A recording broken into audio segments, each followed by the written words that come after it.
Clatter of Clans Winners Showdown. The Clatter of Clans Winners Showdown. Clatter of Clans Winners Showdown. Clatter of Clans Winners Showdown. The Clatter of Clans Winners Showdown. Clatter of Clans Winners Showdown. Clatter of Clans Winners Showdown. Clatter of Clans Winners Showdown. Clatter of Clans Winners Showdown. Clatter of Clans Winners Showdown. 13th to 15th of December 2024. 13th to 15th of December. Stay tuned, December 13th. 13th to 15th December 2024. From the 13th to the 15th December 2024. 13th to 15th December 2024. 13th to 15th of December 2024. 13th to 15th December 2024. 13th to 15th December 2024. 13th to 15th December 2024. My team Zenith Force will be competing. My team, Royal Blood, will be competing. We are Pain Africa and we are competing. My team, Neon Rising, is going to be participating in the event. My team, Navy Seas, will be competing. Invincible Esports will be competing. My team FOWLPLAY will be competing. Aura Esports will be competing. I and my team, TERRORSIX Esports, will be participating. My team DREAMTEAM will be competing.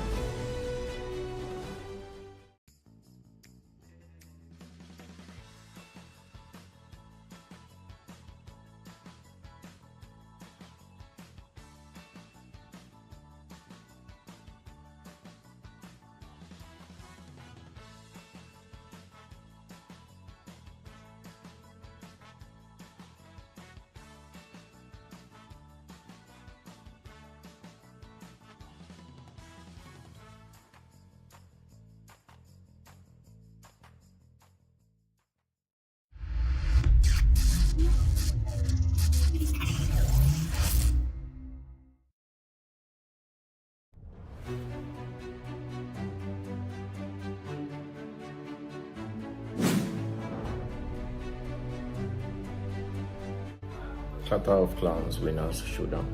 The Clatter of Clans Winners Showdown. Clatter of Clans Winners Showdown. Clatter of Clans Winners Showdown. The Clatter of Clans Winners Showdown. Clatter of Clans Winners Showdown. Clatter of Clans Winners Showdown. Clatter of Clans Winners Showdown. Clatter of Clans Winners Showdown. Clatter of Clans Winners Showdown. 13th to 15th of December 2024. 13th to 15th of December. Stay tuned, December 13th. 13th to 15th December 2024. From the 13th to the 15th December 2024. 13th to 15th December 2024. 13th to 15th of December 2024. 13th to 15th December 2024. 13th to 15th December 2024. 13th to 15th December 2024. My team Zenith Force will be competing. My team, Royal Blood, will be competing. We are Pain Africa and we are competing. My team, Neon Rising, is going to be participating in the event. My team, Navy Seas, will be competing. Invincible Esports will be competing. My team FOWLPLAY will be competing. Aura Esports will be competing. I and my team, TERRORSIX Esports, will be participating. My team DREAMTEAM will be competing.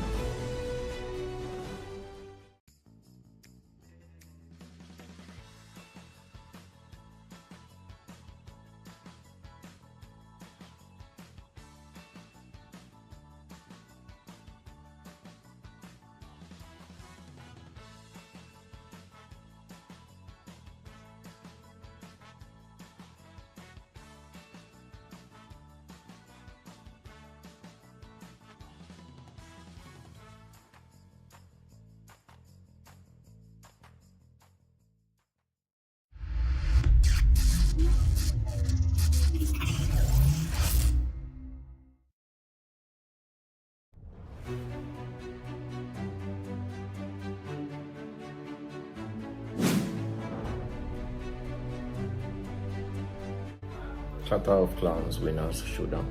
The Clatter of Clans Winners Showdown. Clatter of Clans Winners Showdown. Clatter of Clans Winners Showdown. The Clatter of Clans Winners Showdown. Clatter of Clans Winners Showdown. Clatter of Clans Winners Showdown. Clatter of Clans Winners Showdown. Clatter of Clans Winners Showdown. Clatter of Clans Winners Showdown. 13th to 15th of December 2024. 13th to 15th of December. Stay tuned, December 13th. 13th to 15th December 2024. From the 13th to the 15th December 2024. 13 to 15 December 2024. 13th to 15th of December 2024. 13 to 15 December 2024. 13th to 15th December 2024. 13 to 15th December 2024. My team Zenith Force will be competing. My team, Royal Blood, will be competing. We are Pain Africa and we are competing. My team, Neon Rising, is going to be participating in the event. My team, Navy Seas, will be competing. Invincible Esports will be competing. My team FOWLPLAY will be competing. Aura Esports will be competing. I and my team, TERRORSIX Esports, will participate in. My team DREAMTEAM will be competing.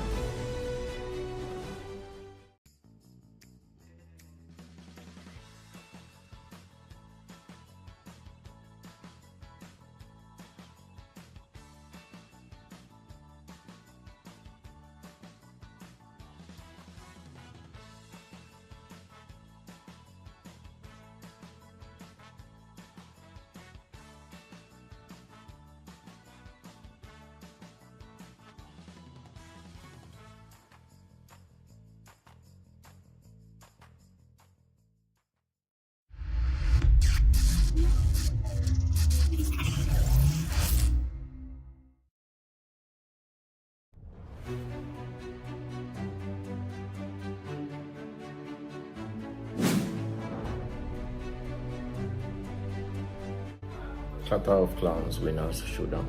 The Clatter of Clans Winners Showdown. Clatter of Clans Winners Showdown. Clatter of Clans Winners Showdown. The Clatter of Clans Winner Showdown. Clatter of Clans Winner Showdown. Clatter of Clans Winners Showdown. Clatter of Clans Winner Showdown. Clatter of Clans Winners Showdown. Clatter of Clans Winners Showdown. 13th to 15th of December 2024. 13th to 15th of December. Stay tuned December 13th. 13 to 15 December 2024. From the 13th to the 15th December 2024. 13 to 15 December 2024. 13th to 15th of December 2024. 13 to 15 December 2024. 13th to 15th December 2024. 13 to 15th December 2024. My team Zenith Force will be competing. My team, Royal Blood, will be competing. We are Pain Africa and we are competing. My team, Neon Rising, is going to be participating in the event. My team, Navy Seas, will be competing. Invincible Esports will be competing. My team FOWLPLAY will be competing. Aura Esports will be competing. I and my team, TERRORSIX Esports, will participate in. My team DREAMTEAM will be competing.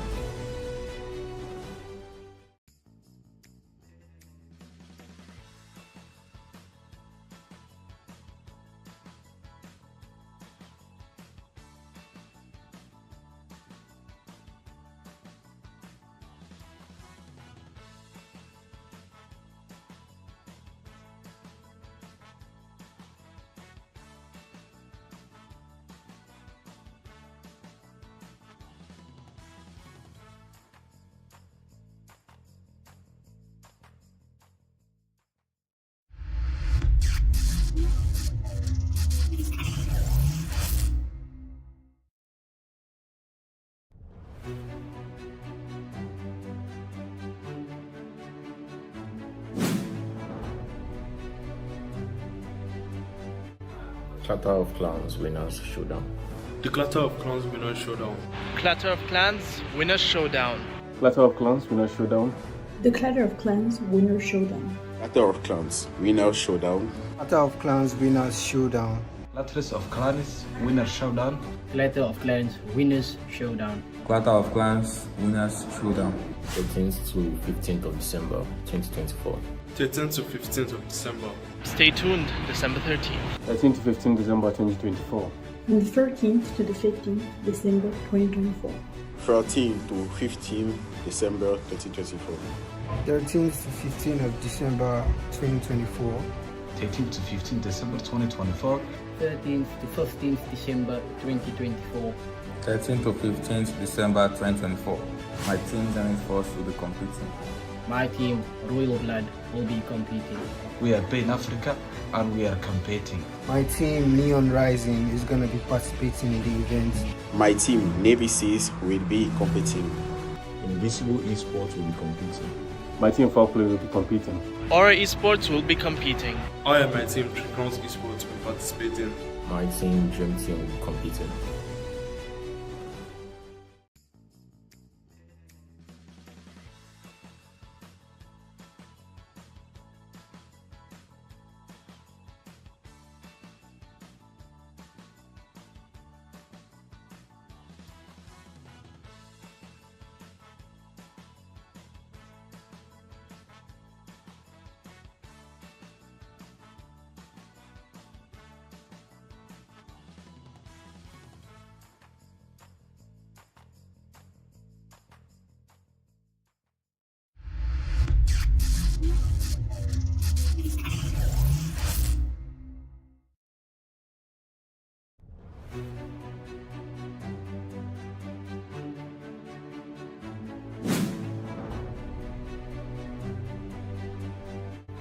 Clatter of Clans Winners Showdown. The Clatter of Clans Winners Showdown. Clatter of Clans Winners Showdown. Clatter of Clans Winners Showdown.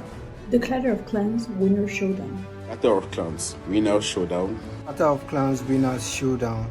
Clatter of Clans Winner Showdown. Clatter of Clans Winners Showdown. Clatter of Clans Winners Showdown. 13th to 15th of December 2024. 13th to 15th of December. Stay tuned December 13th. 13 to 15 December 2024. From the 13th to the 15th December 2024. 13 to 15 December 2024. 13th to 15th of December 2024. 13 to 15 December 2024. 13th to 15th December 2024. 13 to 15th December 2024. My team, ZENITH, will be competing. My team, Royal Blood, will be competing. We are in Africa and we are competing. My team, Neon Rising, is going to be participating in the event. My team, Navy Seas, will be competing. Invincible Esports will be competing. My team FOWLPLAY will be competing. Aura Esports will be competing. I and my team, Clans Esports, will participate in. My team, DREAMTEAM, will be competing.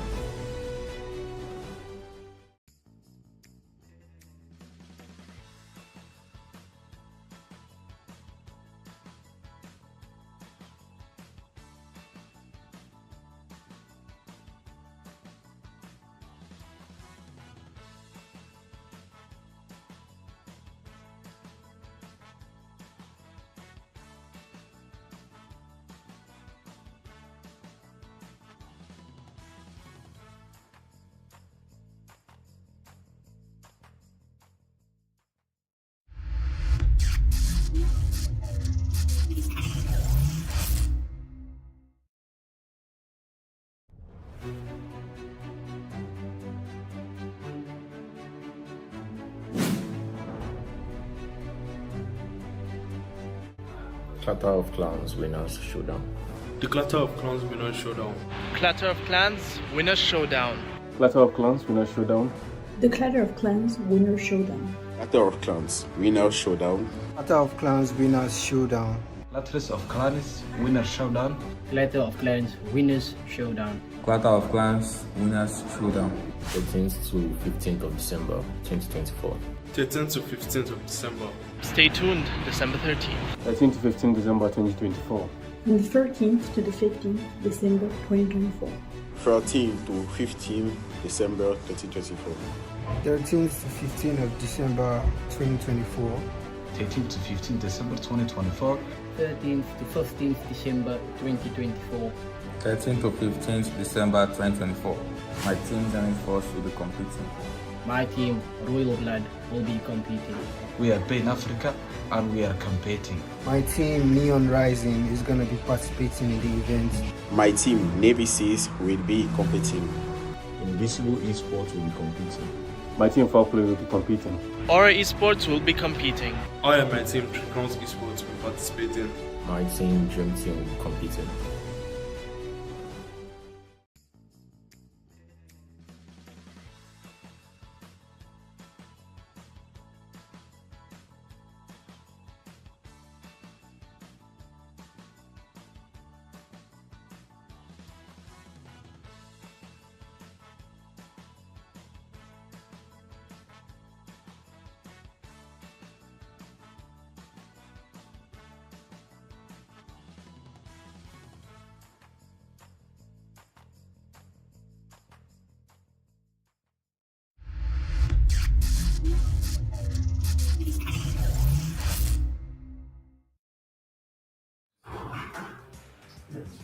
All right.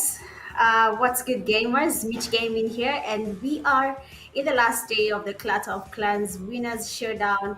I'll be your host, of course, with Priest, who will be joining us in a few.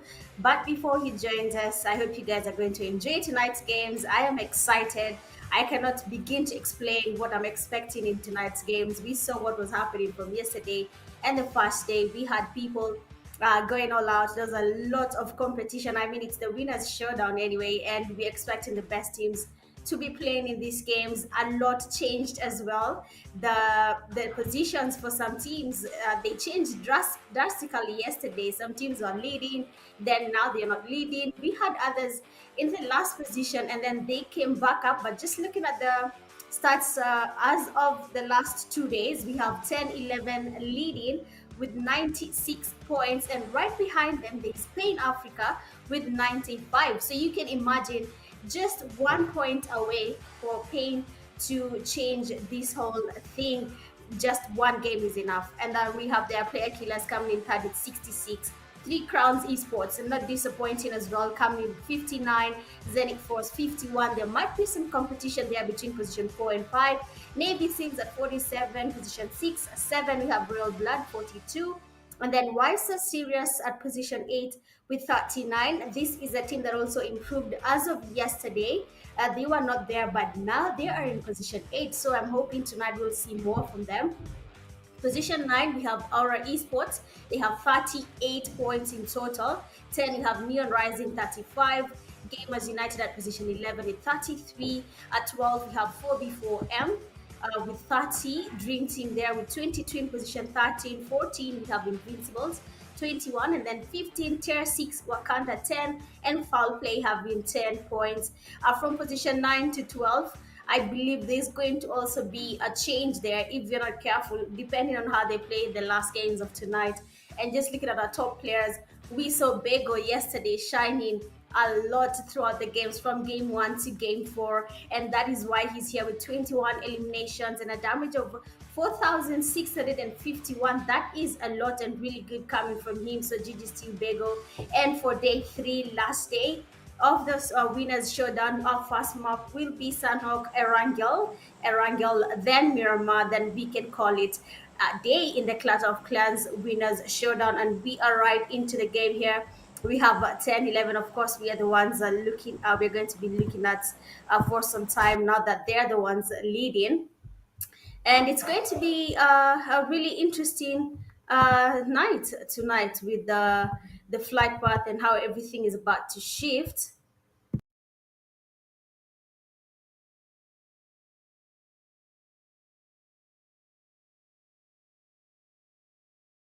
All right.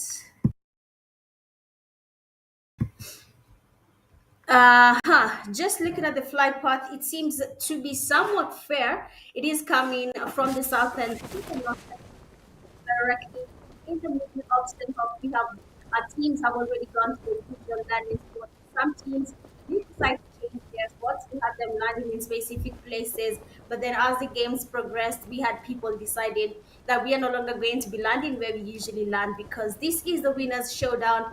A lot is going to be happening, and we need to be on our toes. Looking at a place like bootcamp, we also had teams that loved landing there, especially 10, 11, but they changed and now they're going farther away from bootcamp. Looking at Tampong there, we have SO Serious, Camp Charlie as well. There's a team right next to there's a team there.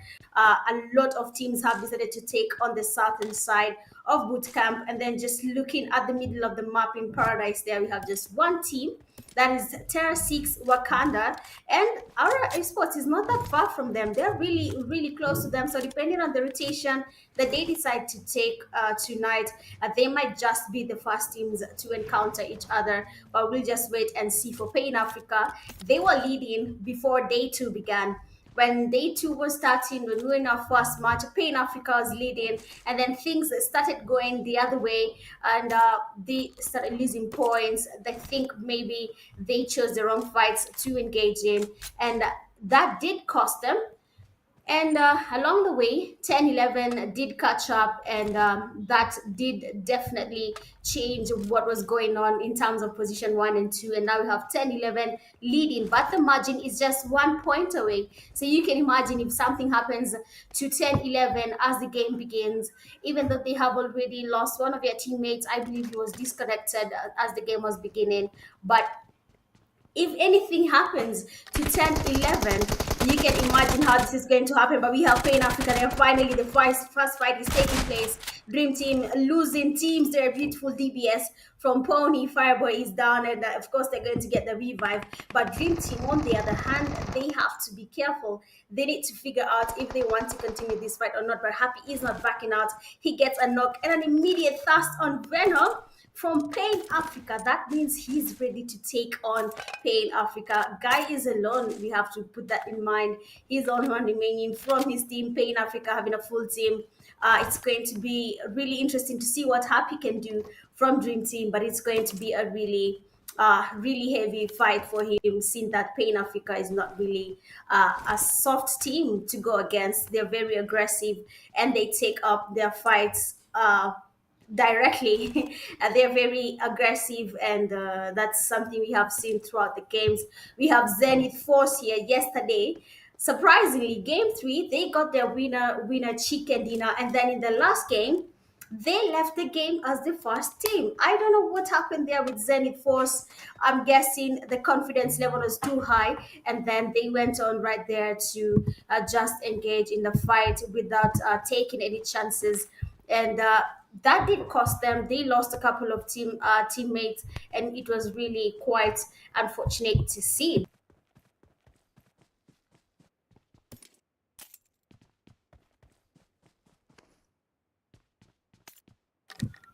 Okay. Sorry about that. Just to see what is happening here, I don't understand why Invincibles is mauling his own team, her own teammate, Regioso. A guy that just got to take one of the teammates there from Invincibles back to lobby. I don't know what transpired there or why they chose to molly each other. Probably something did happen that we're not aware of, but probably we'll have a guy explaining that to us later. Navy Seals here, another team that has really caught up in terms of points. They might actually be doing a good job and going towards a 3 seed there, depending on how they perform in the first game or even the second game. But remember, we have 4 games tonight. That is a lot of games. There is a lot of points to be gathered just from those 4 games, and we want to see which teams are going to be enjoying this. But before the night ends, other than that, thank you guys for joining the live stream. Just make sure you hit the like button there.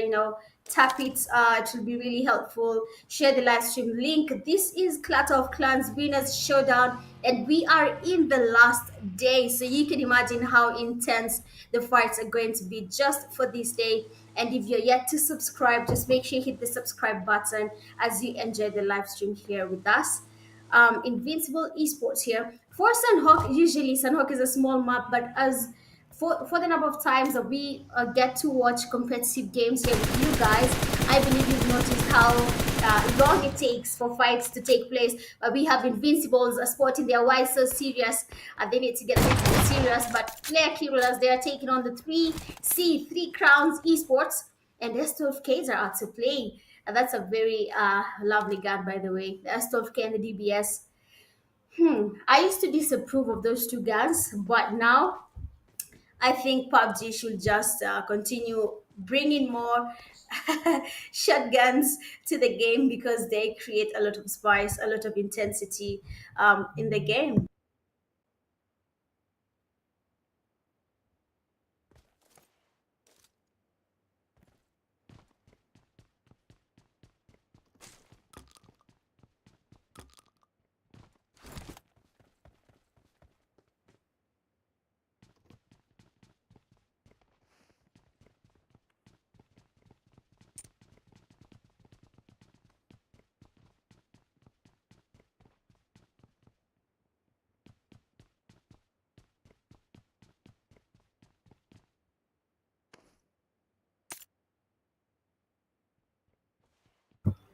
All right. We are back, of course. And yeah, like I said, if you're enjoying the live stream, do the necessary liking, sharing, and subscribing. But Invincibles did get to sport why so serious, and you can imagine how intense this game is going to be. Now that we are going to the second phase of the zone, we only have one team in lobby, that is foul play, but every other team is in the game, and it's going to be a very tough fight, if I'm being honest.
All right, all good now.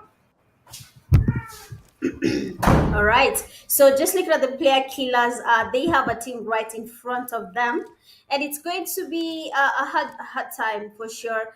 Going to the second phase of the zone of the game, and we have 15 teams in lobby. I can only imagine what is going to happen here. It's going to be a lot of back and forths with these teams. It's going to be who is holding the best position as of now. It is going to be a matter of how good am I at listening to what is happening? Just looking at what is happening here, the flight path, it is already shifting. Our teams need to find secure places. Navy SEALs is still outside the zone, but the teams in the middle, that is Zenith Force, 3C, PK, our esports, those teams are actually somewhat at the best place in the zone as of now because it is looking more central. The players in the northern side, that is 4B4M, RB. I have to talk about Royal Blood because that team yesterday, they did not disappoint any of us, apart from the fact that they were taking on fights quite early and then having to win some fights, and then things would happen along the way and they'd lose the fight because maybe they were sandwiched or they took on a fight too early. But they were, most of the time, they were the team that was getting the most kills throughout the game. They did not back out from any fight. It's either we go for it or we leave it, and that is, I think, that is their principle for now. But for this, the last day of the winners showdown, I have not seen Royal Blood engaging in a single fight at all. But we have Gamers United just waiting on the players from Navy SEALs. They're waiting on them to come closer. They're waiting on them to make a mistake. And once someone does any mistake, Niz is ready to engage. He's ready to take on Navy SEALs. He's waiting patiently. Players from Navy SEALs have no idea that there is someone waiting for them. And if they're not careful, that person might take, if not one, two of their players back to lobby. We have 4B4M esports. They were close to Royal Blood. You can see this right in front of them. They have Royal Blood, and we are going to expect also some fight to happen there. They're going to encounter each other sooner or later, just depending on which routes they decide to take. That might also be a fight that we are going to see happening here. And just to ask you, as you're watching these games, so far from the teams that have played, do you believe that 10-11 is going to be taking position one at the winners showdown? Will they be the champions of Clatter of Clans winners showdown? Or will Pain Africa live up to their name and take position one away from 10-11? That is for you to tell me there in the comment section what you think. We have TERRORSIX here sporting. They have at least two teams right in front of them. That is Aura Esports and PK, that is Player Killers. One of the players is down from Aura, that is Cloud Aura. And they might just be enjoying this. The TERRORSIX might just be enjoying this with how they have two teams right in front of them, our esports right in the middle. We have one player already getting knocked, players are getting exposed here from our esports, and they need to be on toes because they have two teams right around them, that is PK and TERRORSIX. But our esports is also not an easy team to go against. Actually, no team is easy to go against in the winners showdown. But we have PK coming in the push there, the shotguns are out. You can hear the S1 there trying to get some knocks, but you see 1 HP Aura is not letting anyone leave this place. They have at least 2 knocks there, beautiful knocks from Aura esports. There from PK went for that push and they've been taken back slowly, getting knocked and fasted immediately. Aura esports is out to take them down. Actually, you know, for our esports, I have seen this thing before. They do actually have good reflexes when it comes to engaging in fights when they've been pushed. Only if they have the upper hand, then our esports is definitely going to take you guys out. You saw the shotgun there was out to play. PK player there getting pushed, at last getting a knock on Neon Baby. Quexer trying to get closer, and Nate is getting cooked. Our esports third parties that fight. Neon Baby is down. Like I said, the zone is getting smaller, teams are getting closer to each other. Anyway, you stand now is flight risk. You might be spotted and knocked and fasted immediately if you're not careful. But it seems like TERRORSIX Wakanda have decided to get closer to our esports, getting at least a knock there on them. But for TERRORSIX, will this push be worth it now that they have at least 3 teams now almost at the same place as them while they engage in a fight against our esports? But it's going to be really interesting. The zone is about to close in again. It is about to get more central as we move. But for TERRORSIX Wakanda, they are not backing out from this fight. They are ready to engage in a fight against our esports. PK, they're getting eliminated. Last player at last has been spotted. Unfortunately, taken back to lobby. I don't think that was part of their plan there while they were trying to engage in a fight against our esports. But because the teams were a good number in the same place, this was bound to happen. TERRORSIX Wakanda as well, they are playing really open. They are not in any buildings, unlike our esports. And they might just be exposing themselves to teams that are getting to the zone right now. If any team is doing any flanking, they might be exposed, to be honest, and it wouldn't be a good look for them. We have Neon Rising there getting spotted by TERRORSIX Wakanda. The teams that we are used to having them not engaging in fights are doing exactly that. Where is Zenith Force? Where is 10-11? Where is Pain Africa? They're not engaging in any fights because they're waiting for the last minute. Then there they can engage in a fight. They can have some push happening here. But TERRORSIX Wakanda, One Shoe is not giving up at all. He's using even the vehicle as a place to hold as he waits on our esports. But they have to be really careful. We are in the 3rd stage of the zone. It's about to get smaller. It's about to get intense. Teams are about to third party these fights. They really have to be on alert. Our esports is really fighting off every single team that is getting closer to them. For TERRORSIX as well, I don't think this is the right place to be at, but we'll just wait and see. We have Zenith Force here. Like I said, they will wait for the right time to engage in a fight. They have Pain Africa on their left, SO Serious on there in front of them, and it's going to be another sandwich, another team getting sandwiched if they're not careful. But probably that won't be the case, depending on Pain Africa's rotation. Invincibles, they're getting molded. TERRORSIX are still trying to get something happening here, but Navy Seals taking down players from Invincibles. Agathe, on the other hand, her teammate was disconnected, and I believe that is why the teammate was molded and taken all the way back to lobby so that the enemy team cannot get that kill at any point. TERRORSIX Wakanda, they're spotting our esports. Beautiful sprays from Tartar, but it is not a knock. I don't know how that was not a knock. To be honest, the players are really exposed there.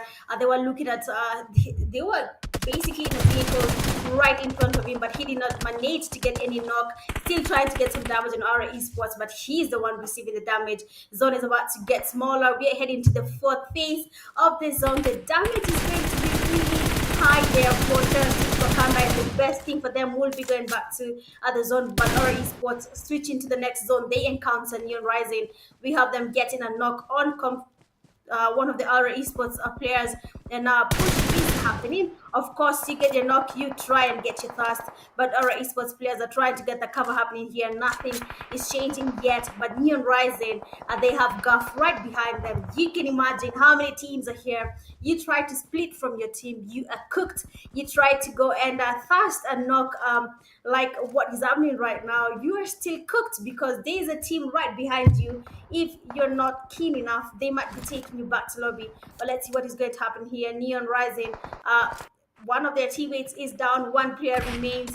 I don't know if he's going to live up to his name now that he's the only one remaining from his team. TERRORSIX, on the other hand, trying to make it to the zone. They are pushed from the back. King Tartar, the only player remaining. It's just the FPP. DBS is out. Invincible player. Professor, you might not be as invincible as you think there. The DBS, beautiful damage, beautiful pre-fire fast knock we have there from the DBS. Oh, takes him back to lobby. Invincibles are getting wiped out by just a solo player. One guy remains from Invincibles. That is Professor. King Tartar goes for that push to the DBS. It is going to be one intense fight. Third party is happening there. King Tartar is actually lucky that there is a team third party in this fight. Our esports is making it easy for him, but that would have been a really heavy fight. Beautiful Kobe. Zenith first player Venom gets a Kobe on the player from SO Serious. Venom tries to get a thrust happening there. You can see exactly what is happening. Too many teams are the right place, of course, but is it the right time? They're losing teammates. They're getting to engage in fights too early. They're not even sure if this is the time to push. But why so serious? Zenith Force gets closer to Navy Seals here. A lot is definitely happening. We have Flow trying to smoke out the whole place. Last player from TERRORSIX, that is King Tartar, has been eliminated, and his team have all gone back to lobby. Zenith Force as well. They're really trying to see what they can do here for So Serious. We have two Scary, cooks up some needs, but they are not connecting as well. What is not happening here? A lot of fights are happening here, back and forth. So Serious? Zenith Force, as Too Scary might not be having an easy time right now. I can imagine the tension he's getting. He's been told by the teammates to stay low, do not push, do not engage, do not expose your position. But what happens when they don't shoot? We have to get up there. Last player there getting spotted. Last player from Dream Team, unfortunately, Happy, has been eliminated by Zenith Force, but he has survived for a very long time. We have to give him that. And looking at what Zenith Force is up to right now, they have to shift our esports as well, trying to make it to the zone, changing their position here. A lot is definitely happening. It might not be as easy as it looks, but they need to switch as soon as possible. So Serious have a lot of shoes to fill right now. It is going to be a heavy game. Heavy game, but the zone is getting smaller. So Serious, Zenith Force, Navy Seals closer to each other. Neon Rising coming from the southeastern side, trying to get closer to them. 10-11 on the other hand, having players getting dropped here. Mente is down. Bego tries to get some cover. Man of the match, 21 eliminations in the bag. He's probably trying to get more eliminations from this game, or even a chicken dinner for his team. We're not sure, but for now every single team is trying to go for the chicken dinner. Our esports having one of their players down, getting revived. Most of the teams are less in terms of numbers, but they have to push regardless. They need the winner chicken dinner. 10-11 player Bego cooking up Kobe's towards Guff team, but we do not see anything changing here. We do not see the knocks. We do not see anything happening here at all. But our esports 4v4M gets spotted. Beautiful spray. M416 3-scope did not disappoint there. And Navy's was taking on our esports. It is really interesting to see what is happening there. But Aura, it is that is it for them in this game one. Remember, we have 4 games tonight. Game one is already this intense. We are in the 5th stage, 9 teams are still in the building. You can imagine what is going to happen as soon as the zone closes in. It is a matter of how good are you? How good are your earphones? By the way, if you do not have good earphones, I don't think you'll survive. Beautiful strategy there from the players, just holding the reeds in the water. But if they get exposed, might not be a good look because it's in water. Anything can happen. But Zenith Force cooking up nades toward Neon Rising player Roach. Nades are still flying in. We cannot see any Kobe's. but the damage is there. Oh, they're really looking for this guy. He needs to move as soon as possible. The zone is shifting. Zenith Force getting damaged here, getting sprays from Brain Africa. They need to go. Why is it serious as well? Getting spotted by Pain Africa. We have Venom and his teammates really have a lot to do now. The zone is about to shift again. They need to get closer to Pain Africa. 10-11. Zenith Force players getting damaged. The 10-11 player Bego right behind them. Bego gets spotted. Bego is down. Menta, on the other hand, waiting on the bridge here. But it is not a good place to be playing from. He's cooking up a nade. Probably this might be his saving grace. But let's see what happens. Okay. The nade is going towards them, but we do not have any damages as of now. Zenith Force takes this chance to change their position. Pain Africa right in front of them. 3 C's, 3 Crowns Esports is still in the game, not exposing themselves, not engaging in any fight. But Hancho here spots the player from Neon Rising. Good spray there, gets into the amount of damage. The player is down. Neon Rising 4v4M. They have been wiped out as the game continues. 7 teams remain. The pressure, of course, is increasing. For some, it is going up. For some, it is just an easy ride. Depends on where you are in the game. But beautiful spray there from Royal Blood. So Serious are out. 10-11 having a hard time. Pain Africa as well having a hard time. But Royal Blood, the joy they are having in this game. They have a lot of teams right in front of them. Some are not. They're just enjoying the sprays here, the damages. But will they be able to make it to the zone? Robert gets spotted. Magrelli, useful player there, coming in, joining in from 3 Crowns Esports. He's snaking. He's patient, by the way. But her nade is getting cooked by Inferno. The players from Royal Blood have to move now. The zone is getting closer. Venom with a beautiful view cooks up some nades. Let's see what happens. Oh, 3C. 3 Crowns Esports have been eliminated. Zenith Force having the best view in this game, to be honest. They are the ones enjoying this game from the beginning. Not from the beginning, from the moment they came to this place. 3 teams remaining. Zenith Force, they have a lot to do. Royal Blood at 10-11, 2 players standing. One of them is, healed. Awesome. One player is up. The S12K and the DBS. Oh, Inferno. Oh, Inferno. It is not looking good for anyone here. Real Blood, it is not looking good. The nades are getting cooked. Frost is having a good time with the nades here at the AKM. He's not even using any shotgun. Most players are used to the shotgun. He's ready to use the AR, but unfortunately, Hunter's M416 shines out. He is the one enjoying now. Royal Blood have been wiped out. 2 teams remain. Zenith Force and at 10-11, Amar Jr. gets spotted swimming here. He's not, and you can imagine what is going to happen now. Mente is the only one remaining. His position is not as good as well as the one his teammate Junior had. He's not waiting patiently. He's not giving up, by the way. If it were me, I just patiently go inside the water, relax, and wait for the game to end. But we can see Zenith Force getting closer, Hancho getting closer, Menta with the DBS ready to engage. Hancho just enjoying his time right in front of him. He's not in a hurry, by the way. He is ready to take on Menta. He's low. He exposes himself. Beautiful knock there from Menta. But unfortunately, the S12K right above him gets him. And just like that, game number 1 is officially done. Winner, chicken dinner from Zenith Force. Beautiful play from you guys. You deserve that win. The patience they showed throughout that game.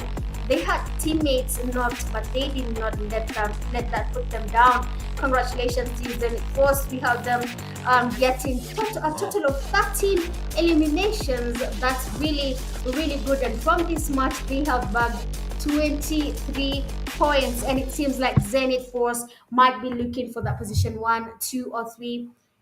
We're not sure, but it is definitely adding up. Looking at Klaus here, getting 4 eliminations, dealing a damage of 645.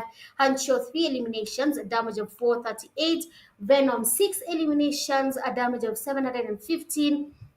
And then Pato, Mr. IQ, gets 0 eliminations with 77 damage. That was good play from Zenith Force. We had Venom there really doing a lot, and you can see him getting 6 eliminations in just this match. We have 52 eliminations of 58 knockouts. That means that some people did get to do some revives here and there. 3 grenade elims. We saw what happened there. 20 assists, 1 vehicle elimination, and the healings in this game 5,982. The knockouts being that high, we expected it to be there because of the number of times people were getting knocked throughout the game. When people were surrounding each other from the third phase of the game, we had teams getting closer.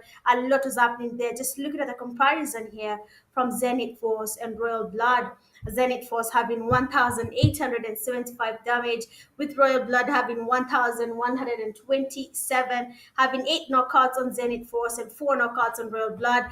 Zenith Force getting 13 eliminations and Royal Blood getting 5 eliminations. Total points for Zenith Force accumulating to 23 and RB at 10. MVP of the match is an Aura Esports player, Cloudy. He gets 7 eliminations and deals a damage of 958 with 6 knockouts. What a beautiful play there from Aura Esports player Cloud. We saw Aura Esports engaging in a lot, especially when they were sandwiched by PK, Royal Blood, PK, sorry, what's this team? TERRORSIX Wakanda. That team was also there, but our esports did not back out. Looking at the top players in this match, you have Cloud there with 7 eliminations and 958 damage from our esports, 6 eliminations and 715 damage. That is Zenith Force player Venom. 4 eliminations from Over Gab and a damage of 703. Klaus from Zenith Force, 4 eliminations, 645 damage. And then we have Inferno with 3 eliminations there. Just look at the total points from the match rankings. We have Zenith Force leading with 23 points. Royal Blood second there with 10 points. Third, we have Aura Esports 9. Fourth, 10, 11, 7. Time with Pain Africa at 7. That's really interesting. 3C at 6 with 6 points. 7, Navy Seal 6. 8, Neon Rising time with Invincibles at 3 total points. From game 1, we have Gaff with 3 points, PK and 4 before M time there with 2 total points, and 13, 14, and 15, that is the DT, TER, and YC Serious with 1 point, and then Foul Play there with 0 points in game number 1. We just finished one game. That is 1 out of 4. This is the last day of the Clatter of Clans Winners Showdown. Game 1 is down, and we have something interesting here. Pain Africa player Pony versus Zenith Force player Venom. TDM is not an easy thing, by the way. Not a lot of people know how to TDM their way in the game. Not everyone knows how to listen to those steps to get those headshots connecting. It's a really hard thing to play, to be honest. And people who are good at TDM, we have to say, GG's you guys, you're better than us. But yeah, enjoy it for a while and be a bit.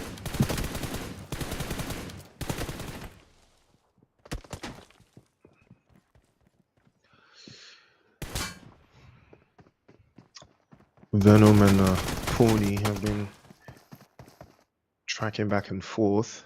Pony takes the first elimination. Remember, it is all a matter of skill and still understanding the basics of the positions that you already have. Venom has been very, very solid. He knows every single corner of this warehouse, and again, it starts to work its magic, switches immediately to the sidearm, and does get the trade-off. 1 apiece, couple of minutes left. Venom will press the advantage of the reset. Again, I will give him a little bit of an idea of what he is trying to accomplish. But one would think that, you know, there's a little bit of a chaos brewing here. Pony trades off 1, and it is going to be 2 on. 2 apiece. 2 minutes down the clock. Pony might be going for the 3rd. He is going to Feinting a little bit of that corner again and actually goes for it all the way through. And now he will be in the lead again for the third time in a row. Will that translate into winning this? We're about to see. A little bit of a shot there, gets him on the ankle. Again exposed over to the right side.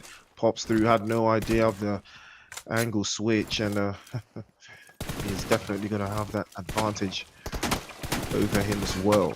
Pony has been very proactive here. Ooh, that's a very good jump shot. Venom has the upper hand. Can he go for the finish? Swaps immediately again, but Venom will capitalize for 3. There is a little bit of an interesting dynamic we've seen so far. 4-4 is the score. Venom will trade off again. It is not looking like there is going to be a landslide victory for any of these two players. Venom actually does come out to contest, but will be getting swept away. Pony once again is in charge. 5-4 is the score. Pony currently in the lead. They have a very serious front man. Venom peeks out twice, takes a hit, takes 2 hits. Swap again. Venom is just very proactive on the other side. They might be using that over Pony's position. He might be exposed as well. Pops into the left hand side. Jump shot is beautifully executed. Another jump shot to close it down. Pony will be on the verge. 6-4 is the score. Venom has been very proactive, very active as well. Paints a goals, a couple of shots into that left hand side. Swains into the right, tries again. Venom will use this opportunity to bait and switch, forces him out into the open, but unfortunately Pony doesn't fall for it. Tries again the left hand side, tries to duck and shoot, doesn't connect. Pops a couple shots and that one will connect. Couple angles up through the right hand side, but Venom is going to be playing a little bit of a peekaboo. But I see you. Venom will see him. 6-5 is the score. Venom is not letting the gap exceed. He can't seem to reach. Again, he's going to try. Bending over to the corner. That's a good bend. And he does connect a couple of shots. He has the advantage now. Goes for a couple more shots. Low HP. Venom. His opportunity to draw level. And he will draw level. 6-6 is the score. He's high ground and he's high prone. Plays over to the corner side again. Good shot from Venom. And Venom will go 3 in a row. And the game might just be his. 5 minutes down on the clock. Venom again. But this time he will be brushed to the side. Pony takes 0 damage. And now we are starting to see the offerings coming through from these two players. These two phenomenal players. Pony again peeks inside. And we'll try to pop a couple shots in over to the side there, but doesn't get the job done. We'll try again. Pony again. It was very close, but this one will connect. But Venom will have an answer to the question. 8-7. Venom is now in the lead.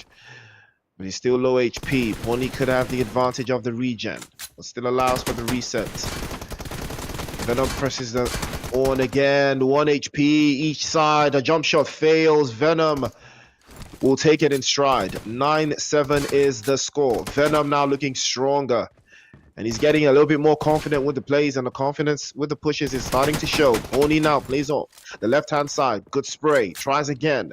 Jump shots have been the order of the day for Pony, but they don't look like they've been working out. But he will retaliate. 9-8 is the score. Pony takes one up. And there is a plethora of games that we've seen these two go head-to-head. Zenith Force against Pain. And Venom cannot allow Pony to get the best of him there. He has a little bit of an angle, open space there, but doesn't connect. Will pop over to the side. Takes a lot of hits, and he runs out of bullets. That will give Venom the advantage, and that will be 10-8 the score. Venom now continues to lead with a 2-point margin. Continues to keep Pony at bay. Pony biting off a little bit more than he can chew there. Venom will clutch. 2 in a row. 3 is the distance to cover now. 11-8 is the score. Venom starting to get into his stride. Beats him inside the corner. Feints him into the open. But surely that one will not be enough. Pony will retaliate. 11-9 is the score now.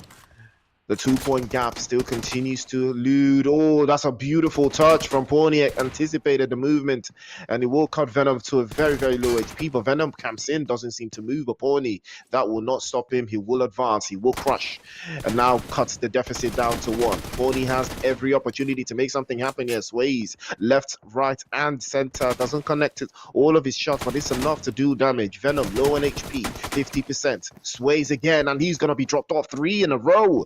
Pony has retaliated, and he has caught on. 11-11 could be anybody's game now. More pressure being sent over. Good spray over to the left-hand side from Venom. Tries to connect the dots there, and he's open it into the corner. Pony knows he's trying to make an advance, trying to bait. He baits out, takes some more hits, takes some more damage. The peak shots are very good. Again, he pops to his right-hand side. Venom, they're crying again, and they take some more damage. A little bit of a corner pocket, and Venom knows the reset is on. He runs out of bullets, but continues to apply the pressure, and Venom will turn it on again with a beautiful, beautiful shot with the sidearm. And Pony now has the upper hand with the regen, and he's able to deal some more damage towards Venom. Venom turns his back to the opposition. He's going to feel that one immediately as he tried to escape, but Pony will not allow. 12-12. And it's all piece by piece here. Pony into the side. Venom misjudged, made the wrong call, but beautiful shots following through. And Pony will retaliate once more now. The odds are in his favor. Venom now has to lead the charge. He knows that he's 1 point behind. Pony's waiting for him. Peeks over to the trailer. Doesn't get the shots right in. And he takes some more damage. We'll play even to the left-hand side again. Pony breaks out the silence. Breaks out the M4s. Breaks out the ICs. Can't seem to get the angles just right. Might wait for that reset, and it's good. It's very good, and that's a wrap. 13 apiece, and we are down to the final 50 seconds. I believe the next elimination here will wrap this up. The TDM winner between these two, who will it be? Venom, Pony. Trades. One trade for the trade, and Venom will take it away. And Pony has to pray that he can find Venom inside of these last 30 seconds. Venom will not stop. He peeks out. He's exposed. Pays over to the left-hand side again. Over to the left. Pops through. Venom low on HP. They might tie in. 14-13. Pony sways over to the right-hand side. Another jump shot. Pops into the right-hand side again. Switches to the sidearm. And Venom creeps inside and shuts the door. Finally, Venom goes out in front. 2-point margin, and Venom will claim the last game. 15-14, ladies and gentlemen. That is how you make an omelet. You gotta break a few eggs, and Venom broke those eggs, baby. Mitch, how you doing?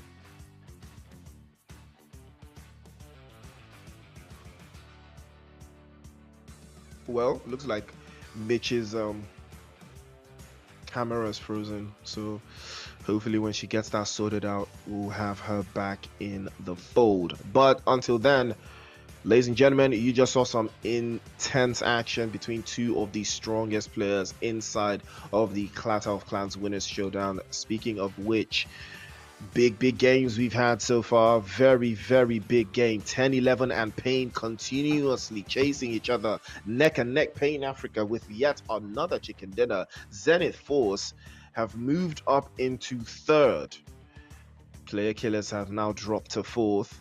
They are now within touching distance of 3 Crown Esports. They've all been in touching distance the entire time. Navy SEALs have finally decided to break into the top 6. Royal Blood and Aura Esports also with the big anthology moves for themselves. Aura have been finding their footing since yesterday, and I've been loving every single minute of it. But is it too late? We're about to find out. So far, but Neon Rising in 10th with 38. Why So Serious just above them, 2 points clear.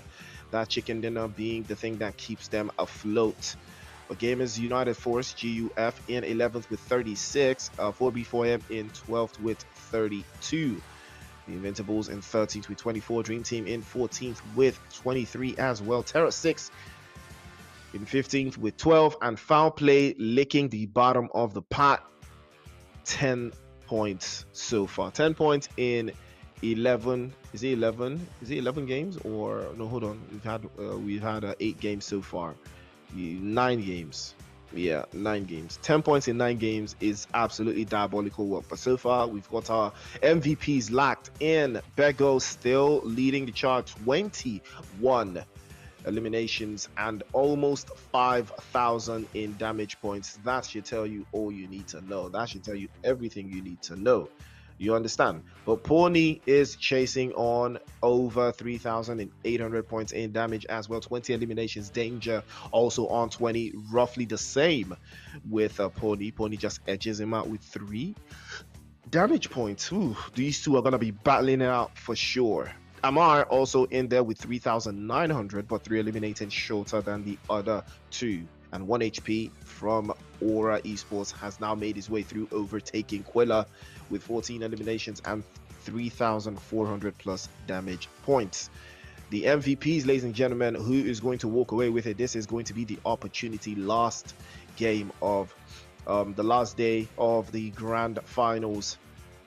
Woo, what a journey. Zenith Force did go away, 13 eliminations and a chicken dinner in the last game. That's a beautiful way to announce yourself in the final day, but have they done enough? Is it big enough? Is it the biggest move they could pull off? We're gonna find out for ourselves and see if they are going to make it happen inside of this game. So without further ado, ladies and gentlemen, I think we're ready to hop into Erangel for match number 10 of the Clatter of Clans Winners Showdown. I'm excited. I mean, neck and neck, 10-11, Pain, Zenith Force, neck and neck. Neck and neck, neck and neck, more neck, less neck. We're starting to see more of the action. But again, I'm not too far-fetched on that one. We've seen a lot of teams try their absolute best to get themselves into a very, very precarious spot, at least one step closer to a chicken dinner. But you know, I'm excited. Ooh, Mitch. Yeah, lovely to see your face again. You know, sometimes your camera, when it goes off, you have a face that you're making and it pauses. So you can get caught like, or there's so many different ways, man. If you watch the stream, you're gonna see a lot of faces you've made. I've already screenshotted them, so I'm gonna use them for future references. I'm gonna make fun of you so much. Trust. It's okay. It's okay. I have these stickers in my phone. It's going to be a win-win. So you use those ones. You have my what? You have my what? Your stickers. There's one you're doing this. I think you're crying. I have all those stickers. No worry. There's no way you have that. There's no way you have that. What are you doing with that? What are you doing with that? No way, man. How did you even get a hold of that? Well, one of your friends decided to share them in a certain group. So I took all of them and put them in my archives. I knew a time would come, don't worry. So if you want to form mine, I have yours. So enjoy. Okay. Yeah. So we're going sticker for sticker, innit? Okay. I see what you're doing. Anyways, Zenith Force, first chicken dinner of the day. Now they are in third. Player killers dropped to fourth, but again, they're still within touching distance. Couple of points, 6 to 8 points between them. Not too far out. But again, that chicken dinner curse is real. You win chicken dinner in Sanhok, then in Erangel you start to fall apart. Zenith Force, I've seen this happen to them before. You know, they have a very, very solid game. Then the next game they just can't keep up the momentum. But you know, I would think that so far the top teams have not dwindled. They have been very, very, very consistent, very, very solid, and they have looked very, very comfortable, those top teams. But now we're in the finals, you know, with the last day of the finals, and all of these teams, they know what is at stake. They know what is on the line. If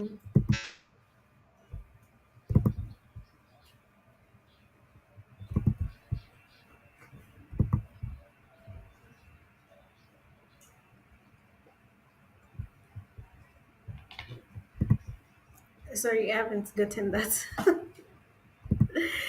What's your question?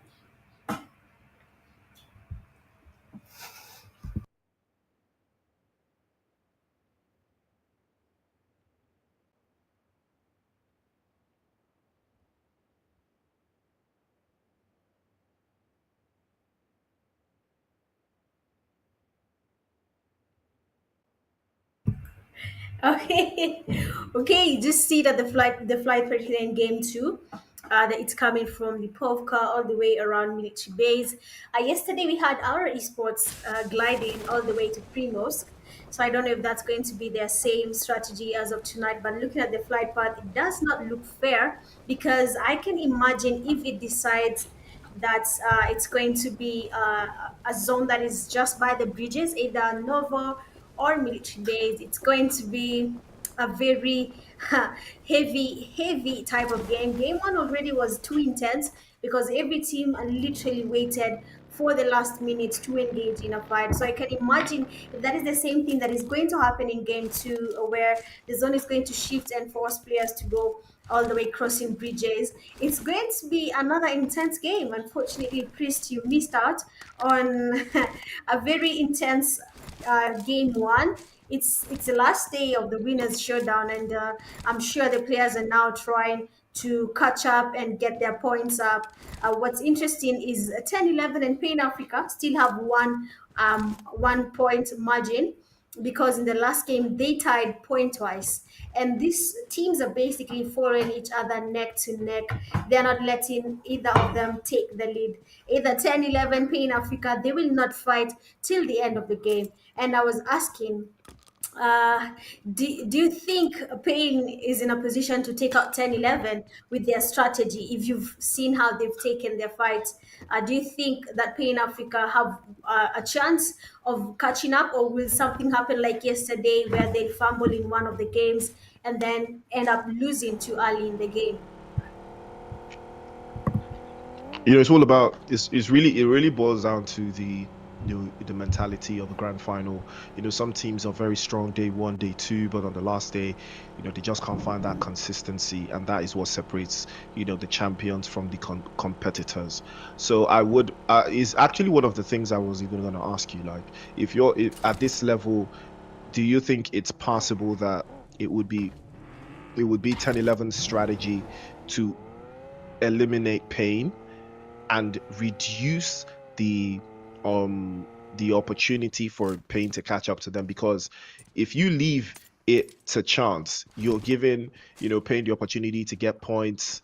You're giving Pain is giving 10-11 the same opportunity to get more points. So it's really a battle of who's gonna get more points than who if they don't eliminate each other. Left for me, I would take this opportunity, and reduce the likelihood of Pain Africa getting any points by seeking them out. I mean, that is the only sure strategy. Why you would do this is because the nearest team to your position is still a couple of points away. I would never advise it if Zenith Force had like maybe 95 points or 100 points as well. But currently Zenith Force is sitting in third with 74, and Player Killers and 3 Crown Esports are also sitting very close to Zenith Force. So I wouldn't advise it if they were much tighter to the teams at the top, but it's not the case. I think this battle is between 10-11 and Pain Africa, at least at this stage. And I think in this type of game, match number 10, you would decide it's really now that you would have a make it or break it strategy. So you either hope for the worst for your ops, or you be the worst thing to happen to your ops. Yeah, but you advising 10-11 to go for Pain Africa. That's like telling them to give up their position, because Pain Africa skill wise, I believe they're as good as 10-11, unless I'm wrong. Yeah, but that's the thing. That's why I said it's make it or break it. If they win the fight, Pain can no longer get any more points. If they lose, it's the same thing. It's 50-50. So that's why I said it's a make it or break it. You have to decide for yourself. I mean, I do remember, the grand finals of PMGC a couple of weeks back. We saw what RCB did in the final zone, and it was a Southeastern Island finish on Miramar, and the play zone was ridiculously it was just ridiculous. It was just a ridiculous last circle, and RCB had one of two options: one, to eliminate D plus Kia and make sure D plus Kia don't get any points in that game, and guarantee that they will become PMGC champions, or try to score as much points more than D plus Kia. Now, it really came down to the wire. RCB did an amazing job. They secured, I think, 13 eliminations, but they got no placement points because that is a sacrifice they made. They sacrificed placements for eliminations, and they got tons of eliminations. But D plus Kia, they knew that what they had to do was win a chicken dinner, and the only team that stood in their way was RCB. And the moment they realized that RCB had made the choice of not crossing over, the water to the island, instead of they decided to stay on the island and get eliminations. The moment D plus Kia realized that that was the decision they made sure that their own plan was to win the game. And it would tie into the last tiebreaker. Because they were tied on chicken dinners, but they were not tied on placement points. D plus Kia had significantly more placement points than RCB did. So, like I said, it's all make it or break it. When you're playing in a grand final, you have to either take the boldest risk that could pay off, or you stick to what you know and hope that it works. RCB stuck to their plan of being elimination centric. They eliminated a lot of teams, and it was good. It was a very good plan. In another universe, that would have made them PMGC champions, but just not in this universe. Again, you would think about you would think about the decision that they made, and that's the same thing I'm talking about 10-11 right now and Pain Africa. I mean, if you believe that it's worth the risk, it's all about you deciding if it's worth the risk for you or not. If you believe you're worth the risk, you're going to seek out 10-11, and you're going to eliminate them early and guarantee that they will they're not going to score any more points, then you're good. But if that's not the case, then you're just going to play the way you're playing. 10-11 will play the way they're playing, and then they're going to see who the best man is. So it's going to be, they're going to go elim for elim, placement for placement, all that stuff. I think it's going to come down to the last game, and I'm here for it. I'm excited. I want to see, how match number 4 is going to play out.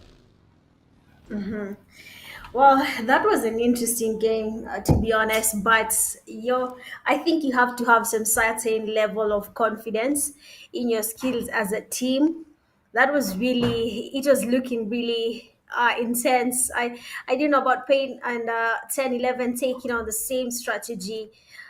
It's going to be one hell of a game for them. It's going to be really intense, to be honest. But if they do it and they succeed, that would be nice. Then it was there coming the push. Oh, S12K. The S12K doesn't disappoint me at any point. But we have a Royal Blood player, Frost, here going towards a Zenith Force player, Pato. I have seen him as almost a grenadier for his team, always getting this grenades. But Frost there, the vehicles seem to be doing that thing, and it's a good thing that Rob, I think, was thinking of calling himself that, is trying to retreat here just to go away from this fight. Already they're down 3 players, and it is the finals. Losing this early again does not really sit well if you're trying to maybe increase the points that you guys have as of now. So probably for Real Blood, they should tell their teammate here to come throughout their game till maybe the last fight, but I don't think it's going to be possible. Out of the DBS S12K fight, beautiful knocks there. PK having 2 players down, 1 guy remains, that is Atlas. He's going towards Neon Rising, that is Baby. Seems to be really good with the DBS, and Atlas is not taking any chances. He has a molly in hand. We should probably get that going because Baby is cooking up a nade. He gets the molly in. The nade is out. Oh, he naded himself. Oh, lucky. He still gets to survive and fight another day, but the molly is getting him. Baby is getting cooked. Another nade is getting prepared. Look at his HP. Baby is low. That was so close. But at last, she'll definitely go for that push just because of his HP. The nade got him. The nade was far away on that end, but the guy was really, really low from the molly. And they lost that fight. Neon Rising and FOWLPLAY, have not seen them playing. I don't know why, but yeah, Neon Rising have been eliminated, taken back to lobby. There seems like Erangel is going to be one fast game tonight. Game one, Sunhawk was not really that fast. But Pain Africa, Priest, if it were me, I'd go for the high road. I'd since for these global games, I know you cannot land on another team's landing spot. So I know these teams land here. So I'd rather go and fight another team and be sure that this team skill wise, I am better than them and go for that team, get my points there, and then we can now encounter each other at the last fight and see who is who after I've bagged a good amount of kills. But I don't know. I'm just maybe those slow gamers. I'm not really an aggressive player. I guess you're an aggressive player with how you're saying go head on. But for me, I wouldn't choose that road at all. Yeah, well, that's the thing, yeah. The problem with that style of play is you're open to uncertainties. Because you know those teams land, this particular team or those teams land there, you're not aware of what happens next because you're out of your territory. That's the problem with that. If you play a little bit central and then you go and track back and look for a team that plays by the edge of the circle, you're now playing by the edge of the circle. That team has the advantage because they play by the edge of the circle and you don't. But you're at the edge of the circle because you're seeking them out. So you are exposed to things such as third parties, burning through your utilities and so on. The possibilities become endless because now you're out of position. You're not playing in your normal state. You're looking out to a different part of the map to look for eliminations, to get one up on the team that is chasing you. I mean, it is still a strategy, but you always have to weigh the pros and cons. If you're trying to play out of that, if you usually play, or if you just decide that you play Pochinki today, and now the weaker teams at the bottom of the table, you're looking out for them, you want to eliminate them, you have to search them out, you have to seek them out. You have to make sure that is the plan. You have to make sure that it works. And 10-11, it looks like this is an unfortunate trade here. CEO gets knocked away. There's trouble right now for 10-11. They cannot afford to lose any of their players. But Venom, unfortunately, will not be so lucky. Mentor will get the flush on. And Zenith Force will have to think twice. Can they make the advance? Now they know that it's 10-11, and 10-11 know that it is Zenith Force. So they will have to think about this twice, and 10-11 cannot hang around this position. They are in the open. They are exposed. But I'm not sure they want to deal with this. If they can eliminate Zenith Force, it will be a good game for the likes of Three Crowns and Player Killers. We'll give them an opportunity to reduce that gap between them and third place, because third place does have some money attached to it. So they all know that the decision to get into third place is not going to be a bad one at all. You will win some prize money. You will put some extra points on the board for your team if you can make it there. But Three Crown Esports being one of those teams that are very, very slow to action, but are very, very effective, very efficient, and I've seen them play exactly these types of games. But for the time being, 10-11 have the upper hand. So far, they have secured their first elimination, and that puts them into an early advantage and an early lead over Pain. And Pain are aware of this. I'm sure their eyes are going to be fixated on that kill feed all night long, and you can't even be upset because it's the grand final. Every point counts. Again, I would think that the likes of Aura, Navy, Royal Blood, and even Gamers United, this could be an opportunity for them to rise up, because we tend to see this in grand finals. Teams sitting at the bottom of the table, they know they can't win anymore, they know they have nothing to lose. That is where you're going to see them, because we saw that happen again in the PMGC grand finals. Guild Esports, the team from the host country team, they have been having a stinker of a tournament. They have been stinking all over the place with the lowest amount of points I think ever recorded. But in the game of the Yeah. last day.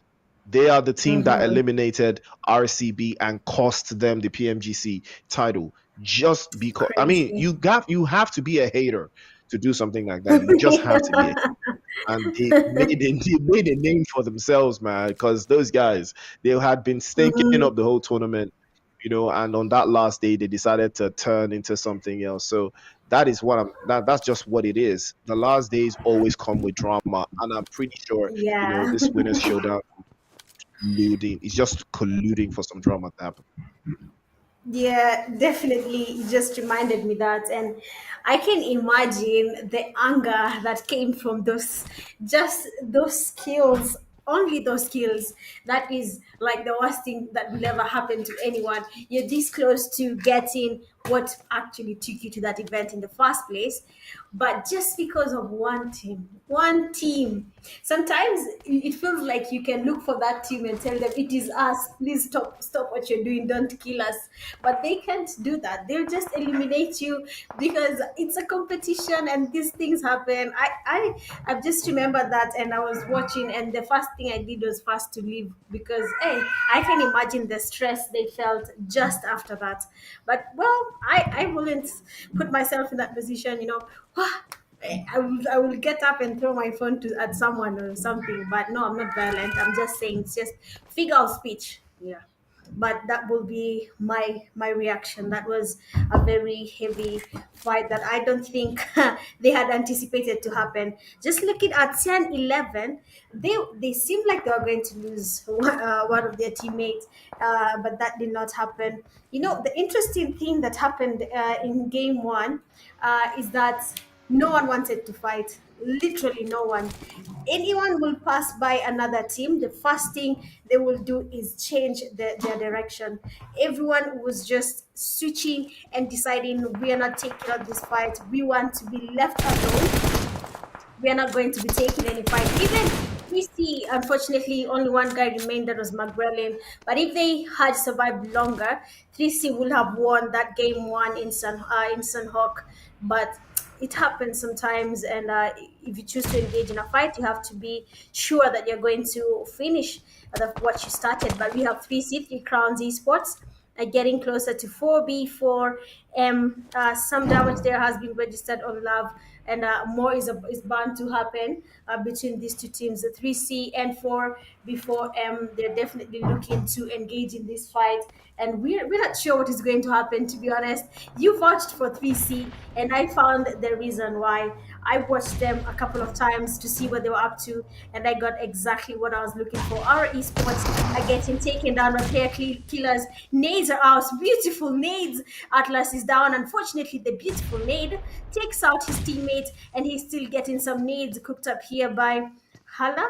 He's getting nades cooked up towards Aura Esports. Beautiful. A nade again. Comes Aura cooking up another nade. If this goes wrong, he might get a knock. He goes for the push. Cascades are out. Both players with the shotguns. Beautiful FPP. Oh, what? Oh, he panicked. He just fired at his teammate, but we have Crusader getting closer. The DBS is out. He's ready to take on a fight against other players from PK. Everyone is trying their best, but our esports players are getting tested. Crusader beautiful damage. Atlas is definitely trying to go for that push. DBS not there. One player remains from both teams. And just like that, our esports have been taken down. The DBS is Priest. I don't know about you, but even in the global scene, DBS is the gun that is dominating. I don't understand why people love this gun. Maybe you have a reason, you can share it with us, but I don't see it. You know, I honestly believe that it would have been better to have it back into the airdrops, because I know that when it first came out, it was actually an airdrop weapon, you know, and it speaks to how much damage a shotgun has. I mean, by design, shotguns are actually the most effective and most dangerous close quarters weapons. So there's really not much to do it. But the DBS, bro, that's just diabolical. You know, it's just a diabolical a diabolical weapon. The S12K, the same thing. You know, pump action, that's just what it is. Shotgun shells all over the place. And again, I think the more reason why people like to pick up shotguns is because of the space it occupies in the bag. You know, I think it collects less space than cartridge bullets like the 5.56s, the 7.62, I believe, being the heaviest and taking the most amount of space in the bag. So I think all of those things also play into effect, and shotgun mastery is just a big bonus, and I think that's what ties into how these players and these teams have adapted to PUBG Mobile over the years. But again, we've seen strategies come, we've seen strategies go. It's all about how we can make the flow. And take a look at that. Play zone is very interesting, cuts all the way right through just east of Ferry Pier, and we do have farm in the cut, and there's a lot of buildings around that area to play with. Navy and 1011 and Zenith Force, all with a similar idea. You can see Mentor in a 3-1 split. Mentor is outside of the play zone gathering intel and feeding it to the rest of his teammates, but then is a little bit too tricky for them if they can find a way through inside of that zone, playing off of that eastern side.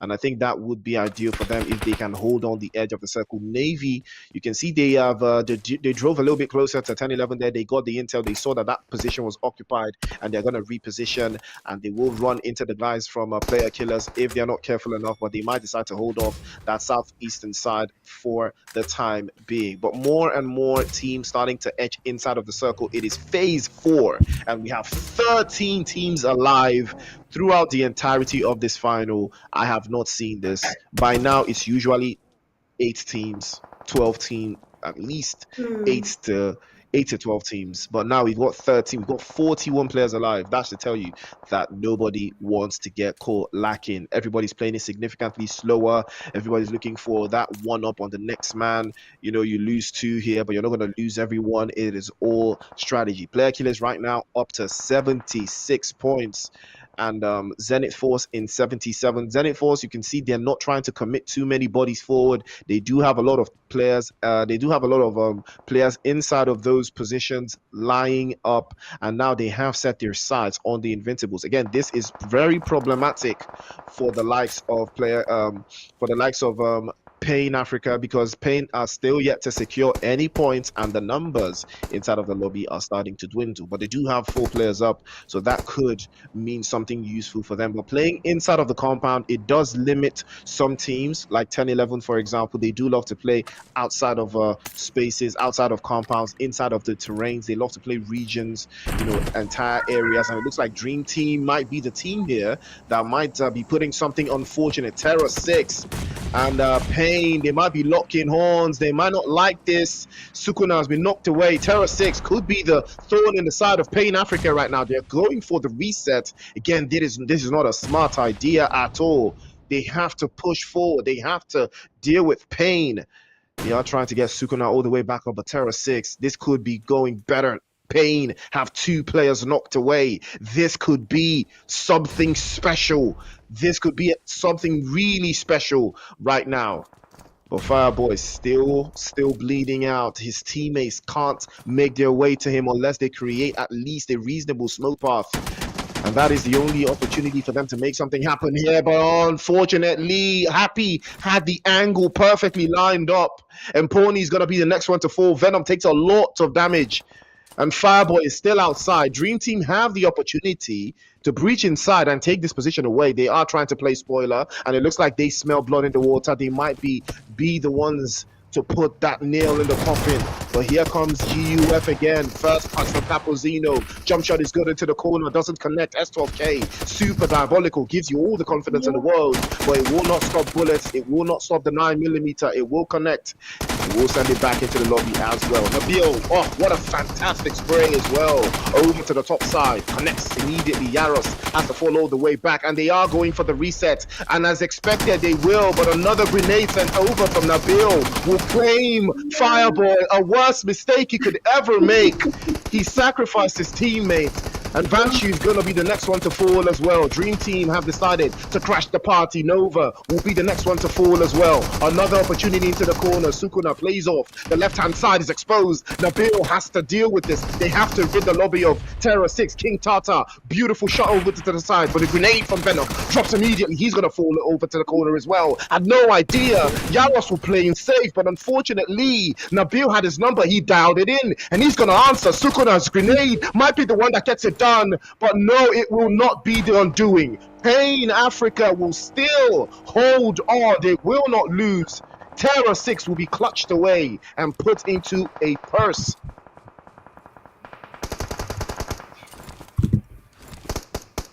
Yeah. I believe that is the most intense fight I've seen tonight happen in a very long time in the CSC Winners Showdown. Pain Africa, Nabil redeeming himself, eliminating his own teammate. He had to figure it out anyway, and he did exactly that. And I said it before, Nabil is the counter best Thursday in Kenya.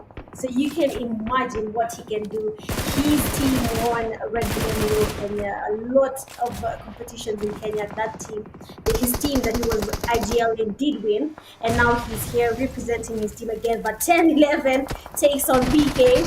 DBS is that some players on PK are down, and for Painkillers, this might just be the end of the road for them, because Amar Jr. throws in another molly, trying to get as many knocks as possible, and just like that player have been eliminated. Beautiful play there from 10-11, but they have Invincibles right next to them.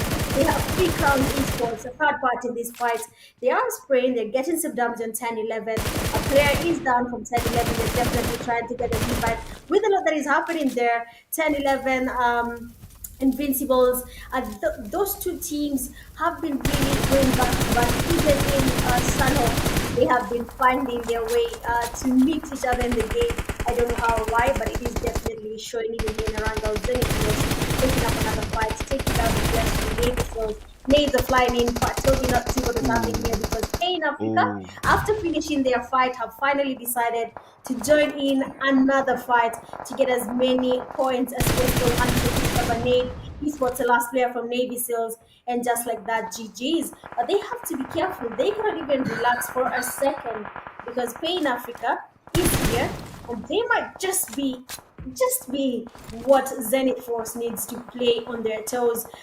Pain Africa player Venom and his teammate Nabil have shown nothing but good teamwork.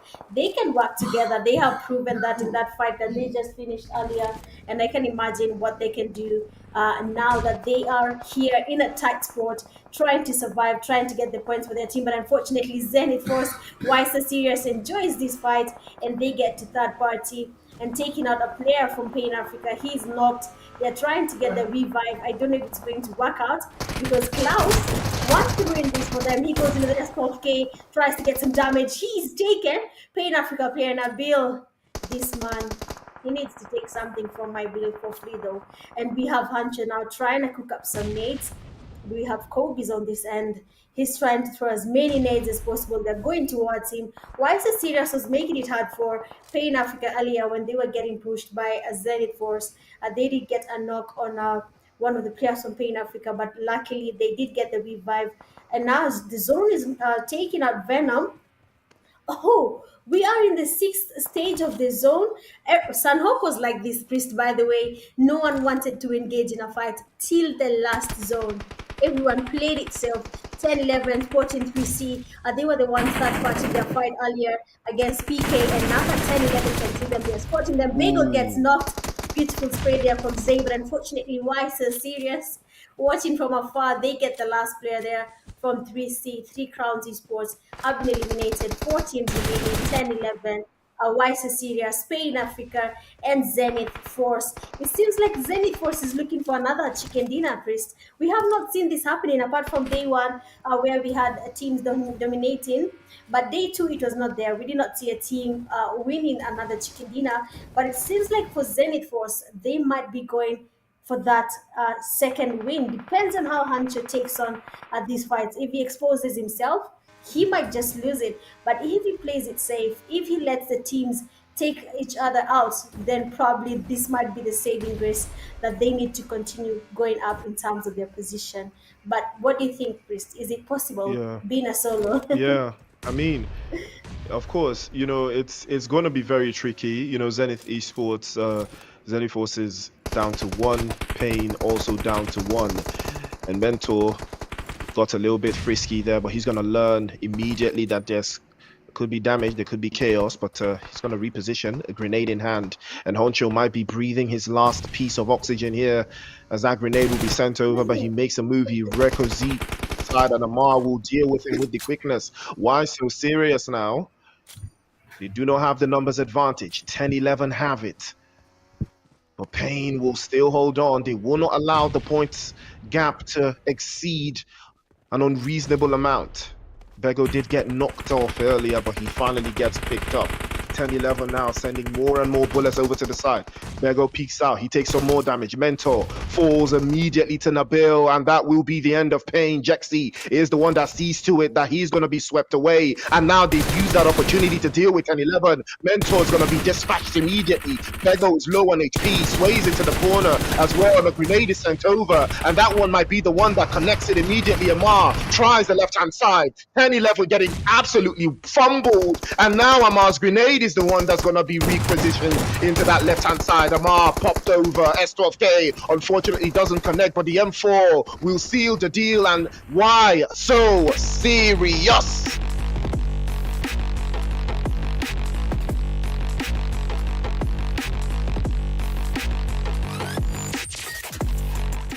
Oh, sorry.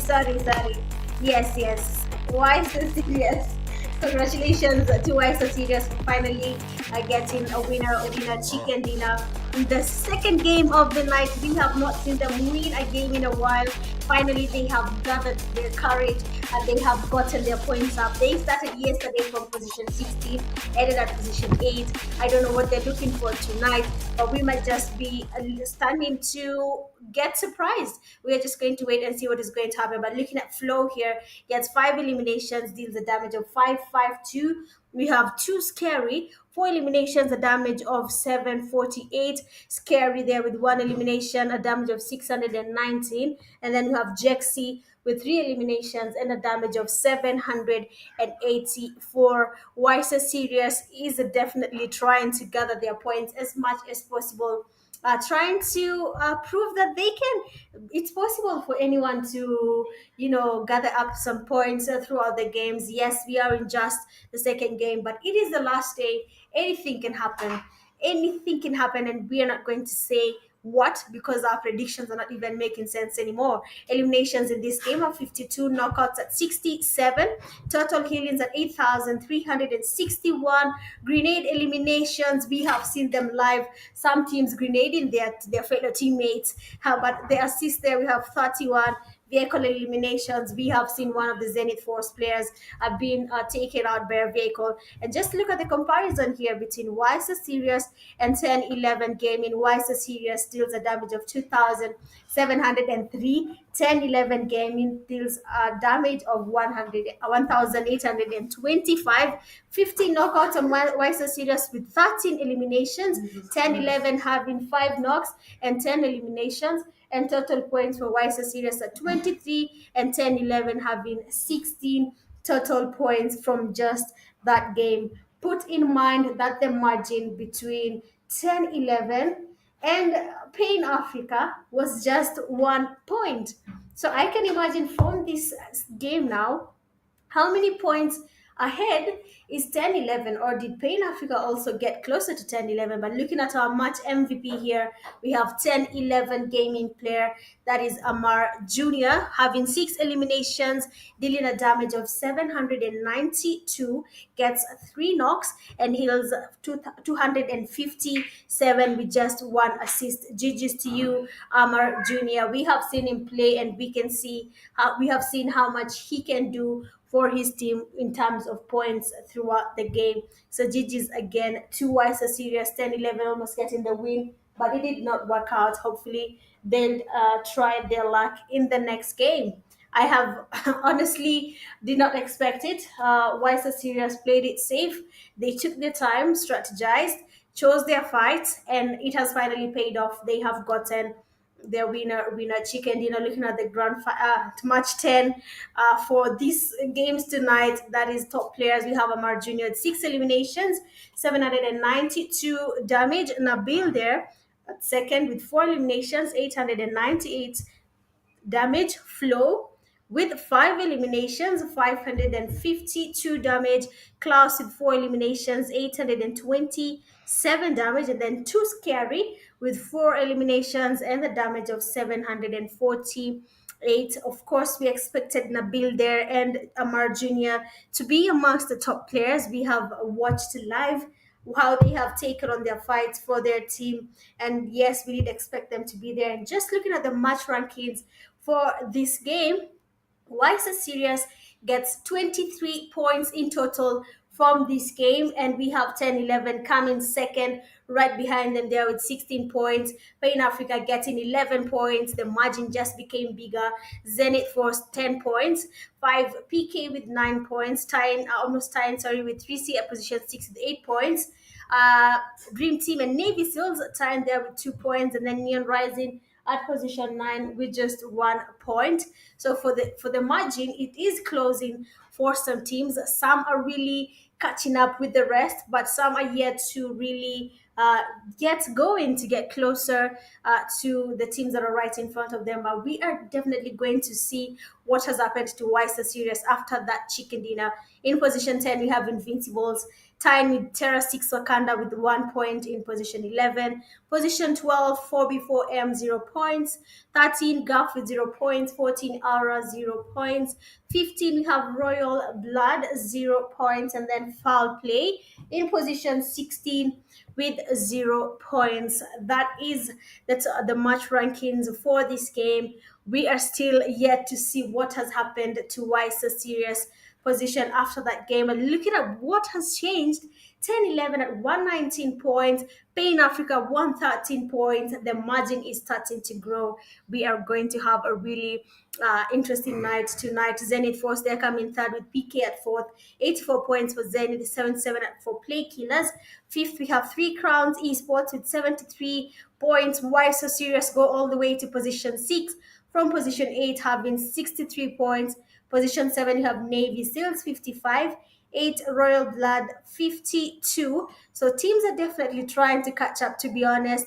You can see the margin is definitely closing in. Why So Serious is also trying to get closer. They have 2 more games to prove if they can actually make it to the top 3 or not.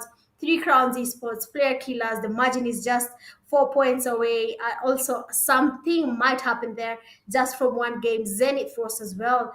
If they want to catch up with Pain Africa, they just need a chicken dinner, and they will definitely catch up with where Pain Africa. Not just a chicken dinner, a chicken dinner with at least 10 kills.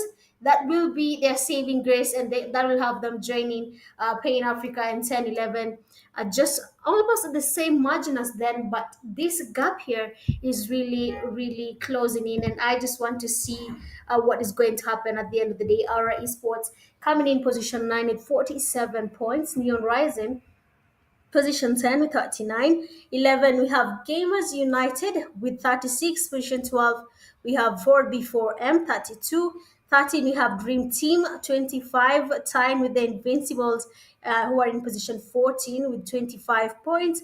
15, you have TERRORSIX Wakanda with 13 points. And then in position 16 there, we have Foul Play with just 10 points. It is really unfortunate for Foul Play. We have not seen them playing tonight. We don't know what's changed their mind or why they chose not to play, but it is what it is, and there is a next time. This is Clatter of Clans Winners Showdown. The game is as easy as it sounds. It is a winners showdown. So expect a lot of fight, a lot of intensity. Bego has to be careful, because 23 elims with 5,000 damage ties with Amar Jr., who has 23 elims. Only the damage gap is just around 800 or so between the two players, but they're definitely tying there. PK Danger, Pony tying as well, 21 elims. 4,000 damage between the two players. Nabil finally catching up, getting 18 eliminations. He's not that far away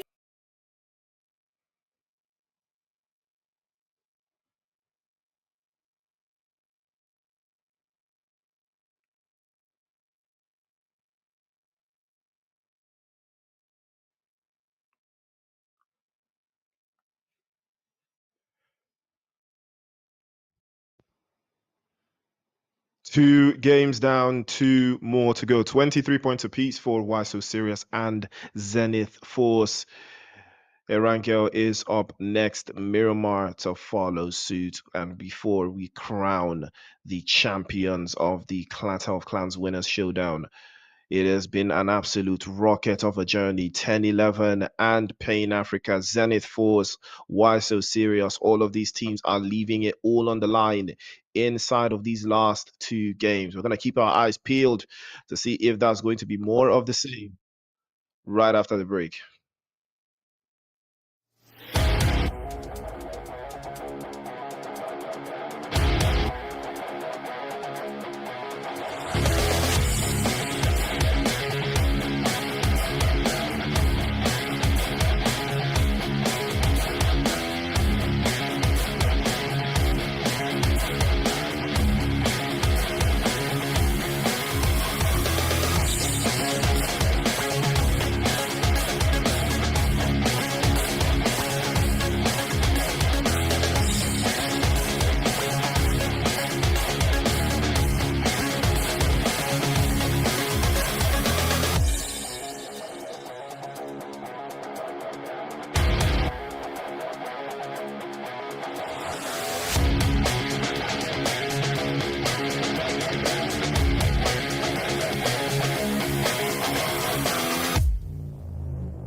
Clatter of Clans Winners Showdown.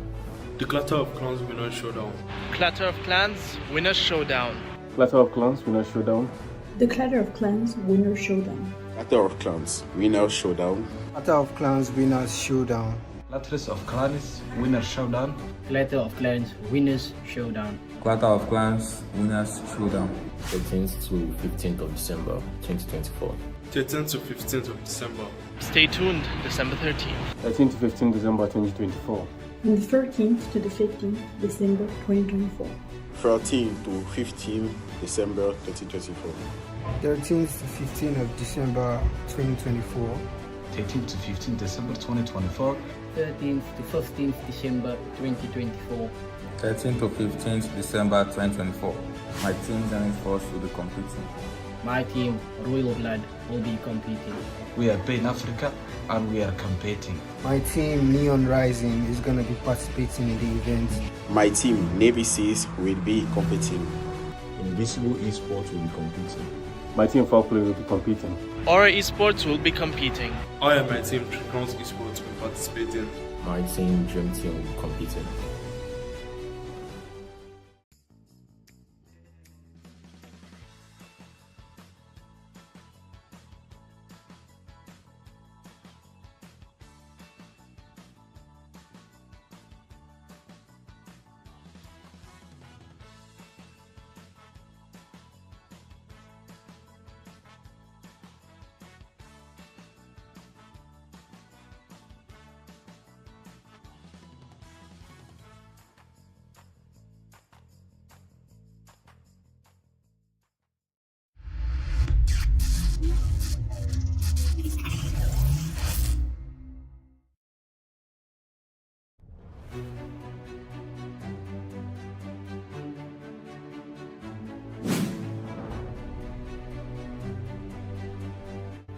Clatter of Clans Winners Showdown.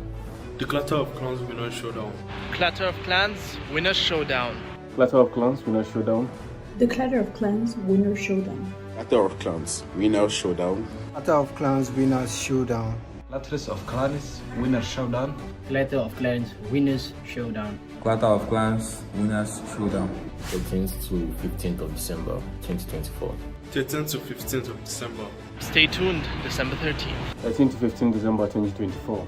From the 13th to the 15th December 2024. 13 to 15 December 2024. 13th to 15th of December 2024. 13th to 15th December 2024. 13th to 15th December 2024.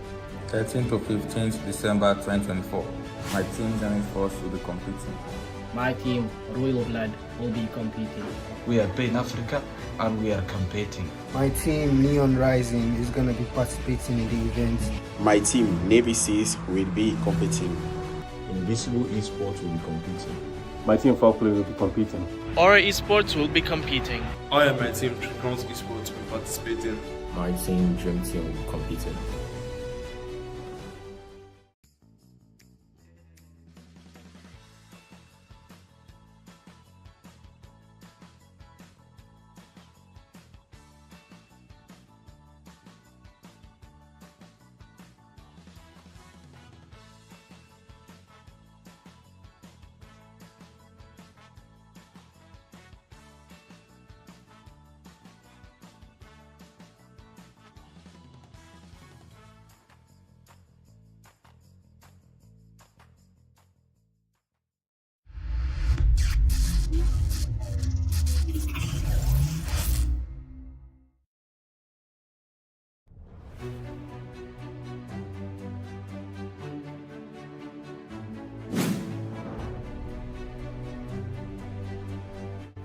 Clatter of Clans Winners Showdown. The Clatter of Clans Winners Showdown. Clatter of Clans Winners Showdown. Clatter of Clans Winners Showdown. The Clatter of Clans Winner Showdown. Clatter of Clans Winner Showdown. Clatter of Clans Winners Showdown. Clatter of Clans Winner Showdown. Clatter of Clans Winners Showdown. Clatter of Clans Winners Showdown. 13th to 15th of December 2024. 13th to 15th of December. Stay tuned December 13th. 13th to 15th December 2024. From the 13th to the 15th December 2024. 13th to 15th December 2024. 13th to 15th of December 2024. 13th to 15th December 2024. 13th to 15th December 2024. 13th to 15th December 2024. My team Zenith Force will be competing. My team, Royal Blood, will be competing. We are Pain Africa and we are competing. My team, Neon Rising, is going to be participating. Okay, welcome back, guys. It is the third game of the night. Third game out of 4. This is Clatter of Clans Winners Showdown, and it is the last day. I am your host here, Rich Gaming. With me is Priest, but unfortunately, he's not with me here for now, but he'll be joining us, later. And yeah, we have seen how intense it is getting. We can see some teams finally stepping up. SO Serious getting a win in the previous game. That was beautiful. Chicken Dinner. Zenith Force getting their win, in game 1. So I cannot even guess which team is going to take a win here in game 3. It is the last day. Money is on the line. Teams are going to take it slow. Some teams might not take it slow.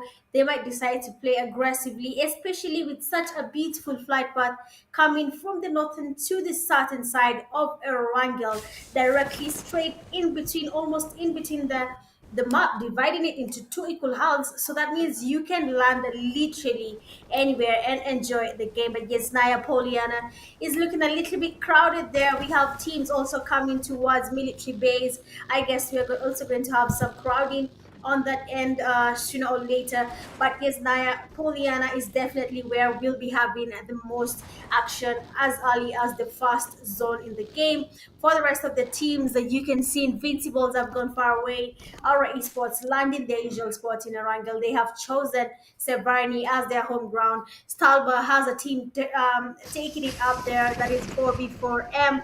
They're not leaving that place. But military base is also looking a little bit crowded as well. Neon Rising, Dream Team is there, SO Serious is there. 3 teams have decided to land at almost the same place, so we are, of course, are going to be on the lookout for that side.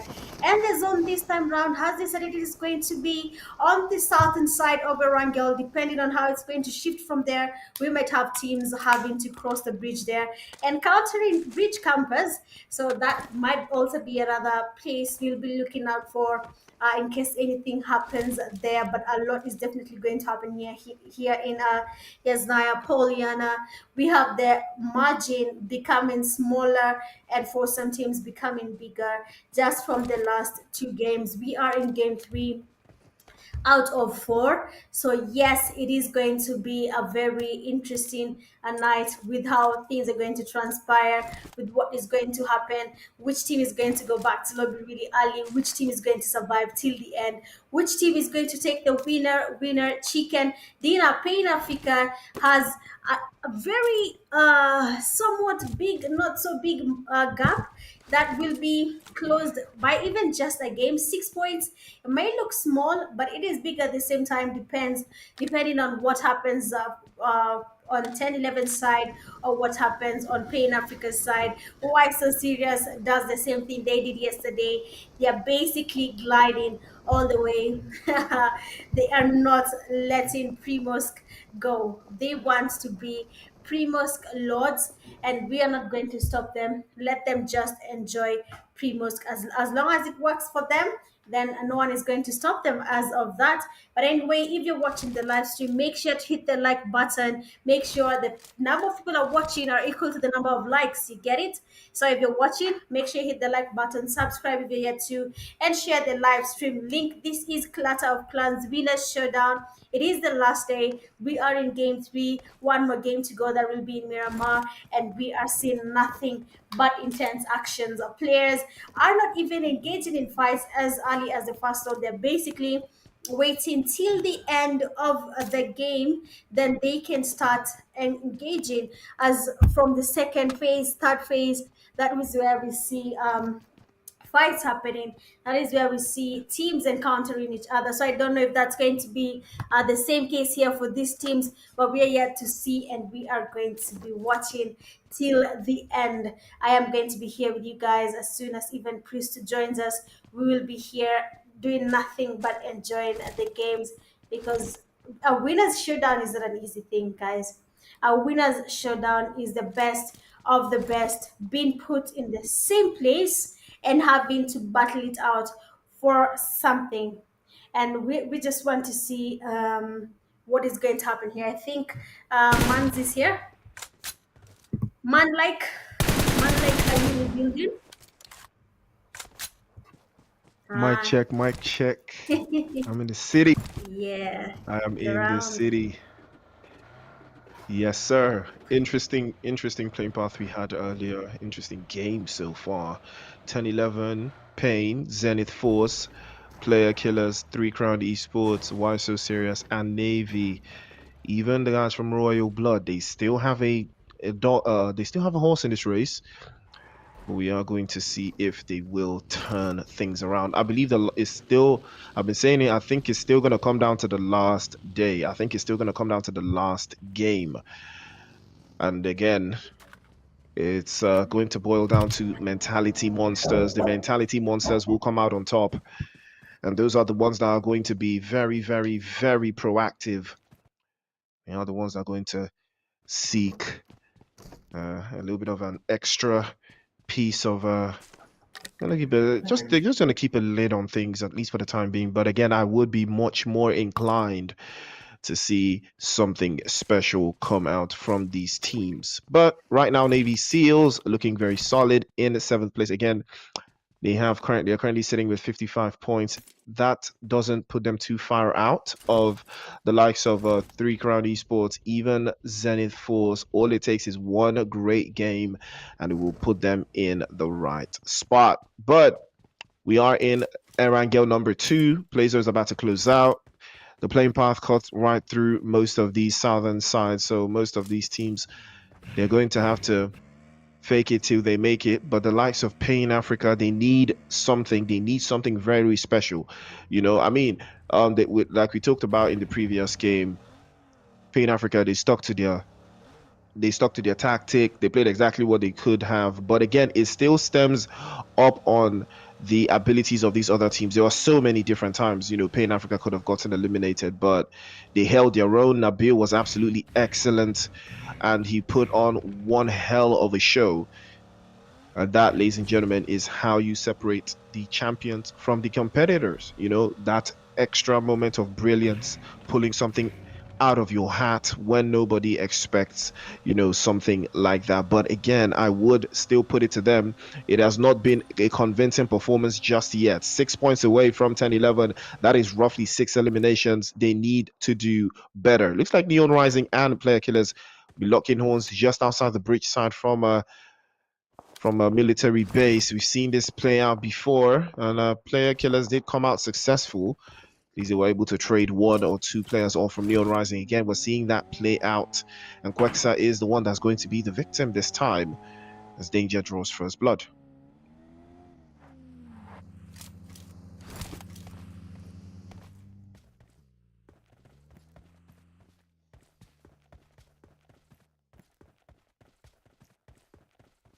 Okay, so we have 2 dangers.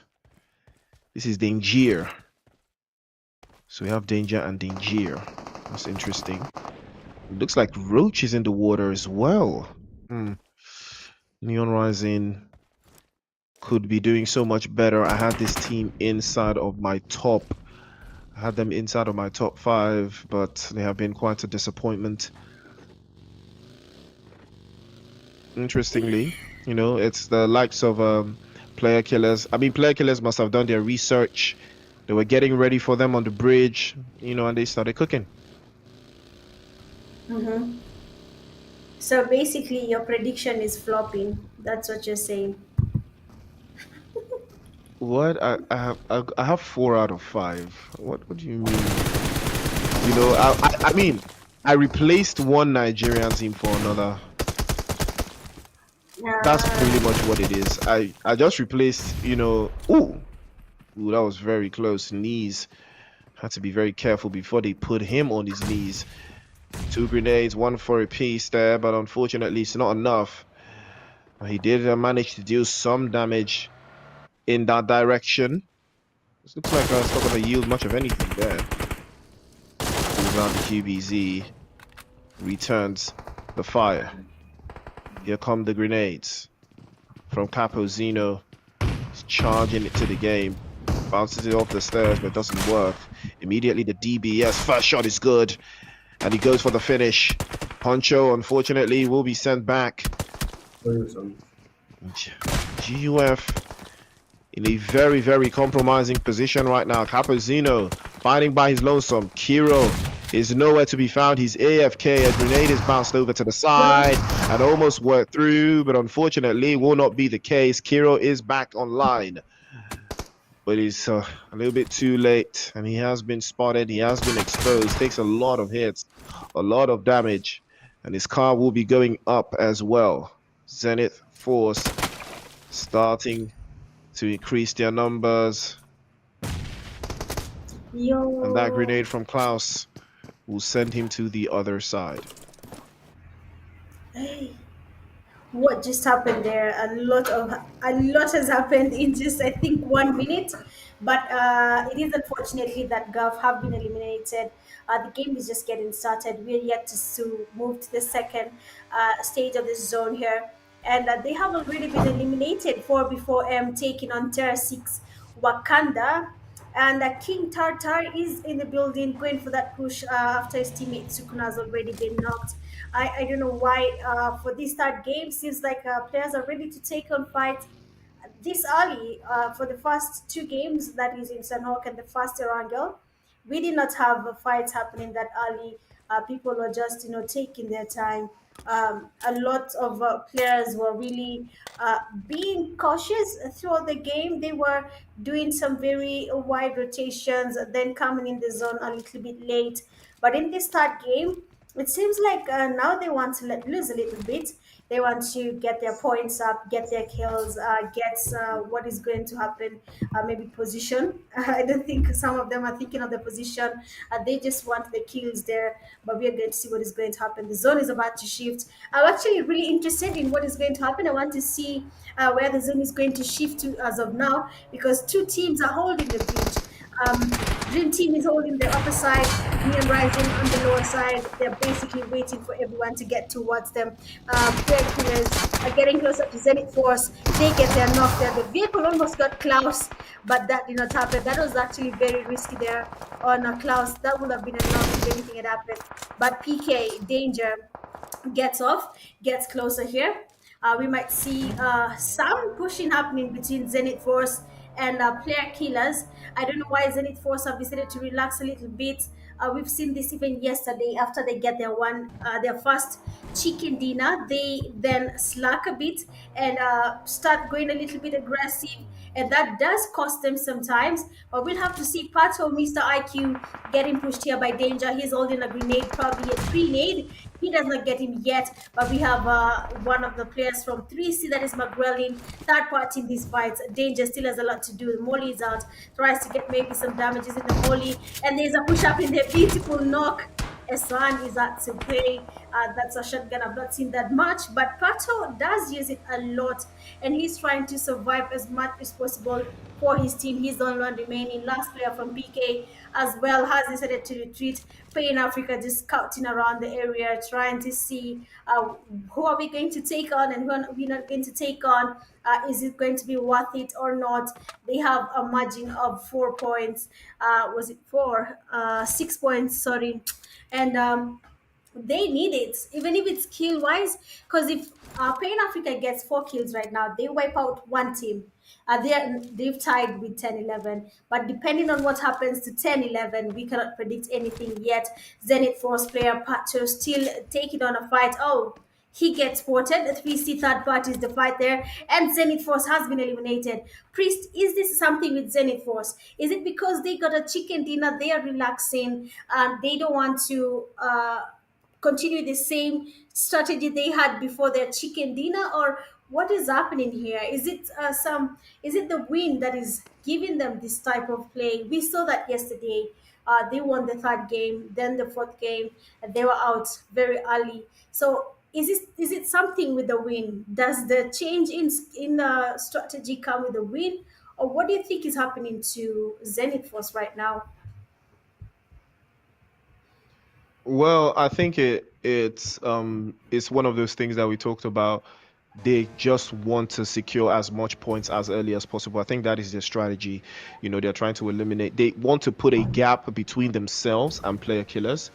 I think that is their strategy. I think they're not focused on winning the winner showdown anymore. I think they are just now focused on putting a gap between themselves and player killers. And as it stands, player killers still need a plethora of eliminations to overtake Zenith Force, and they can't do it because they only have one player left. It is just not necessarily, I wouldn't say they can't do it, but it just gets significantly much more difficult, you know, with one player left. Invincibles are now trying to get a piece of the action. A grenade sent over the top connects immediately. Slinger is going to feel that one. It's going to really, really hurt. And Professor will go up to take his attendance and take him back into the lobby as well. Happy, not feeling too joyous with that one, unfortunately. But he will find a way through to escape the danger as Nova tries his best to apply some more of that unwanted pressure. But more and more chaos over to the hillside position, being dreamt right through. Again, I would see more of the same from these teams, but King Tata, ooh, that's not very interesting there. Procs into the corner, and Novagavic almost uprooted from his vehicle. TERRORSIX, they've tasted blood and they like it, and they want to deal with Navy SEALs. Again, these are all teams that have nothing to lose anymore. So they can be a threat. They want to show how valuable they can be. And it is going to be Navy SEALs that they will set their sights on. Navy currently sitting in 7th, not too far away from SO Serious. So good game is all it takes. A good name is better than silver and gold, but it's not going to be better than the chicken dinner, I'll tell you that. Fireboy, on the other hand, applying some more pressure towards Dream Team. Again, it's all about picking the right fights. It's all about picking the right types of engagement. You know, you can see Pain here. They have a plan. They are not trying to they're not trying to go stupid, they're not trying to go crazy and farm out eliminations like Zenith Force has been doing. I mean, if they were doing that, it would have put them in a very, very precarious position. But 3 Crown have started to get very active, and it is going to be TERRORSIX. They've set their next sidelines on. Yeros will get dropped away there. McGrellin will be the one that will be traded off. But is he going to get flushed? I'm not sure. Invincibles on the other side are trying their best to make something happen here. TERRORSIX taking yet another hit.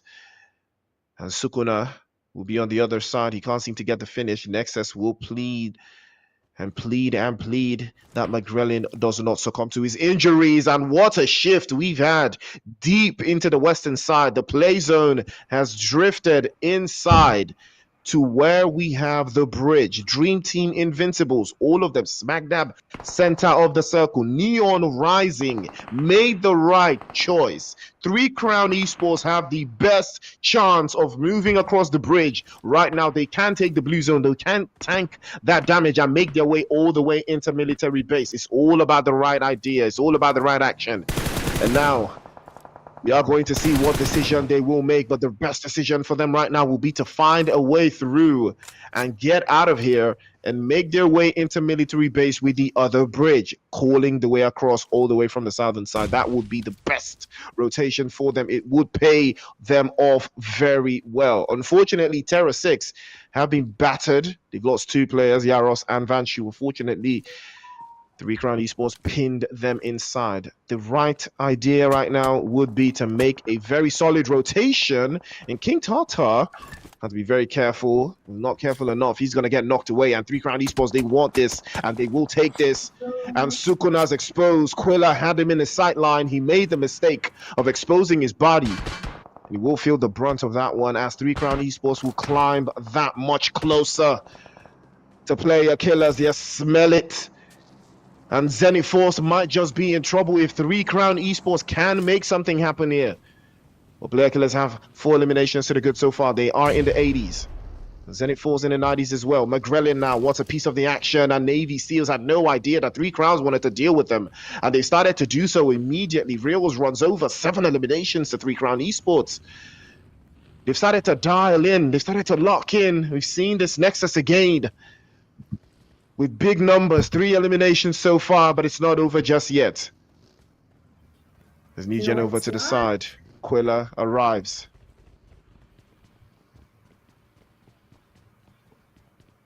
Yeah, the one thing that actually stuck to me, you can imagine, I'm zoning out wondering what happened there between the teams here. They got closer to each other. TERRORSIX Wakanda exposed themselves. 3C enjoyed that because TERRORSIX had gotten knocked there. They were distracted for a little bit. They were trying to get the revives happening. And then when 3C spotted them, they immediately went for that push. But then we have one very interesting player camping out from Navy SEALs. If anyone from 3C goes inside that warehouse or that shack or whatever we can call that, if anyone goes there, if you're not careful, the Navy SEALs player has been exposed. Quilla is definitely going for that push. DBS is out. He's getting the pre-fire. ZSOLK was out. But then Quilla's DBS decides that I am the one taking you back to lobby. Quilla, I'm sure that is how he pointed that guy, so like you, hey. But that was really nice coming from Quilla. That was really good. And looking at Playing Africa, they're playing it slow now. They have some points that they need to gather. They need to take those 6 points to be at the same level as 10-11. And I don't think they want to expose themselves just yet. If the zone decides to shift, no? I was hoping, by the way, that the zone is going to be around the bridge and then we're going to have some violence there. And it is happening exactly that way. Why So Serious going towards Pain Africa, Royal Blood, right above where we have Pain Africa. That the spot they're holding right now, it's usually nice if you know it, but it can be a very risky place to fight, especially if you're pushed and you're not aware where the enemy player is holding in that small area. So it's also going to be really tricky for RB. But there's only shifting. It's going to force them to get closer to every other team right now. 3C PK, 4v4M. These teams are not in zone. They need to get closer to everyone else. They need to move before the zone becomes even more damaging, as more than it is right now. Our esports as well, they're just by the edges of the zone. I don't think they want to expose themselves. Aura was also in my list, by the way, and they're not there where I put them, but we'll just wait and see. Maybe things will change. But why so serious? Getting closer to Pain Africa. Fireboy and his teammates are now on the run. They need to survive this, because 10-11 is 6 points ahead. They have a lot to do. Zenith Force did fumble that. 3C is up in their game. They're really, really catching up and really fast. But then PK as well, like you said, Priest, we did not even put PK in either of the lists. None of us decided to put PK. I don't know why. Probably, I'd say for me, just to remove myself from the household. I did not know much. Sorry, about hold PK. on. Wait, you said you didn't put PK in what list? You didn't put PK in what list? Did you put them in your list? Yeah, they're my list. Which one? Yeah, the only team that's not in my list is Three Crown. Wait, You let know, me I replaced confirm. them with Neon Rising. Yeah, they're my list. Like, You come on, put I'm them a ball there? knower. Yeah, I'm a ball knower, girl. I am a ball knower. I am a ball knower. I'm not even gonna lie to you. I'm a ball knower You for can sure. relax. So trust. Yeah. You know, I What? mean, I was thinking of, and I said, and if we were gonna do a top six, you know, the next team I put in my top six was Three Crown Esports. You know, but I thought that Neon Rising was going to do a better job than them. You know, and I said it that if Three Crown had McGrellin, I would prefer them over Neon Rising. I mean, that was what I said in the group chat. That was what I said, but I didn't see the lineups in time. You know, when they posted the lineups, it was too late and the graphics already came out. So I was like, yeah, I was gonna still stick with my, prediction. But unfortunately, Neon Rising did not rise to the occasion, unfortunately. So yeah, but I would expect more. Quilla is going absolutely insane right now. He continues to surprise. I mean, he's chasing that MVP. He's not too far out. He has been putting in a masterclass performance, and now it is going to be Aura that will get a piece of that action. Reels, unfortunately, inside of the open space, will circle back 11 eliminations for Three Crown Esports, 84 points already to the good. That puts them into the territory of top 3. All they need now is something similar to a chicken dinner, and they will be inside of that top 3. Zenith Force have already been eliminated. Three Crowns have done everything right. All they need now is a chicken dinner to sweeten the deal, and they will be inside of that top 3 conversation going into the final game. So we are going to have a battle, a real battle on our hands for top 3. It's no longer going to be a battle of, first place, second place. It's going to be a battle of who's going to be inside of the top 3. Mentor, solid spray, cuts him off at the knees. The call falls. And that is what the bridge does. The bridge is so diabolical. Neon Rising getting overwhelmed on 2 different sides, 2 separate sides. 10-11 now starting to rain on their parade. The first elimination of the night. And again, the first elimination of this match. Again, they've put the 1-up over the guys from Pain.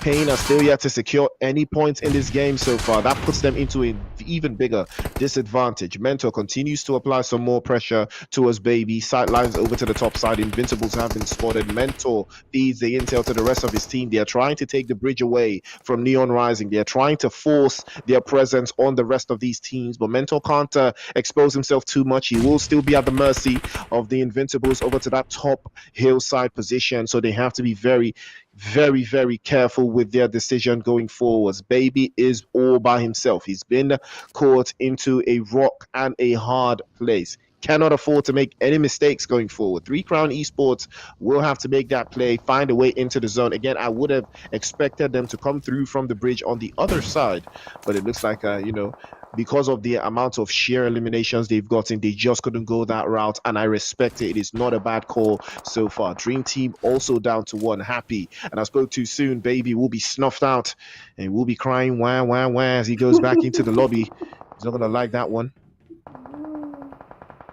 Not nice. That's not nice, man. That is unfair. That's how David cried. Anyway, we have 10-11 there sporting the players from our esports. We have some damage being registered. Their nades are flying in, a lot of damage there. Quilla receiving nades getting thrown towards him. 3 Crowns esports are really improved in terms of their points. They're really taking their time before they engage in any fights, and they're not taking any L's in this game. The fight is about to become even more interesting. 9 teams remaining. The zone is about to close in. The fight is in the bridge. Everyone is close to each other. Our esports, unfortunately for them, have been taken back to lobby. 10-11 are still trying to get some damage on White Serious players. Gets spotted, tries to spray, but then another vehicle in the pad is still. It is an easy to damage that vehicle. Scary decides to exit the vehicle. He spotted. Beautiful spray from Vego. We have a knock there. White Serious players down. Invincibles are joining this party, getting some damage at Vego. RB as well, trying to get the kill there from White Serious. Dream Team just holding the bridge there. They're not changing their position. They're basically surrounded, but somehow they are surviving. How? I don't know how. Paid Africa player Venom has been spotted. That knock will immediately be confirmed, and the guy will be taken back to lobby. Pain Africa losing players one by one. They're trying to survive this. The players from 3C are coming from the back. Beautiful reflex from Pony. 4v4M. Unfortunately, that is the end of the road for them. But Pain Africa taking on the players from 3C. We've seen what Pony has done there. Nabil, man of the match in the previous game, did survive, did do some beautiful sprays there for his team. I can only imagine what is going to happen now that this is the last fight for this game, because the zone is getting smaller. It's about to become a zone by the fight. A fight by the zone. If you're not in zone on time, you will not survive this. But 3C are taking up the challenge, taking on Pain Africa directly, trying to get nades thrown towards Pain Africa players. They're not really getting any damage on them, but they're really trying to push it there. Nexus just holding this tower. In case anything happens, he just needs to go a little bit at the front and he'll be in zone. But Pain Africa now trying to make it to the zone.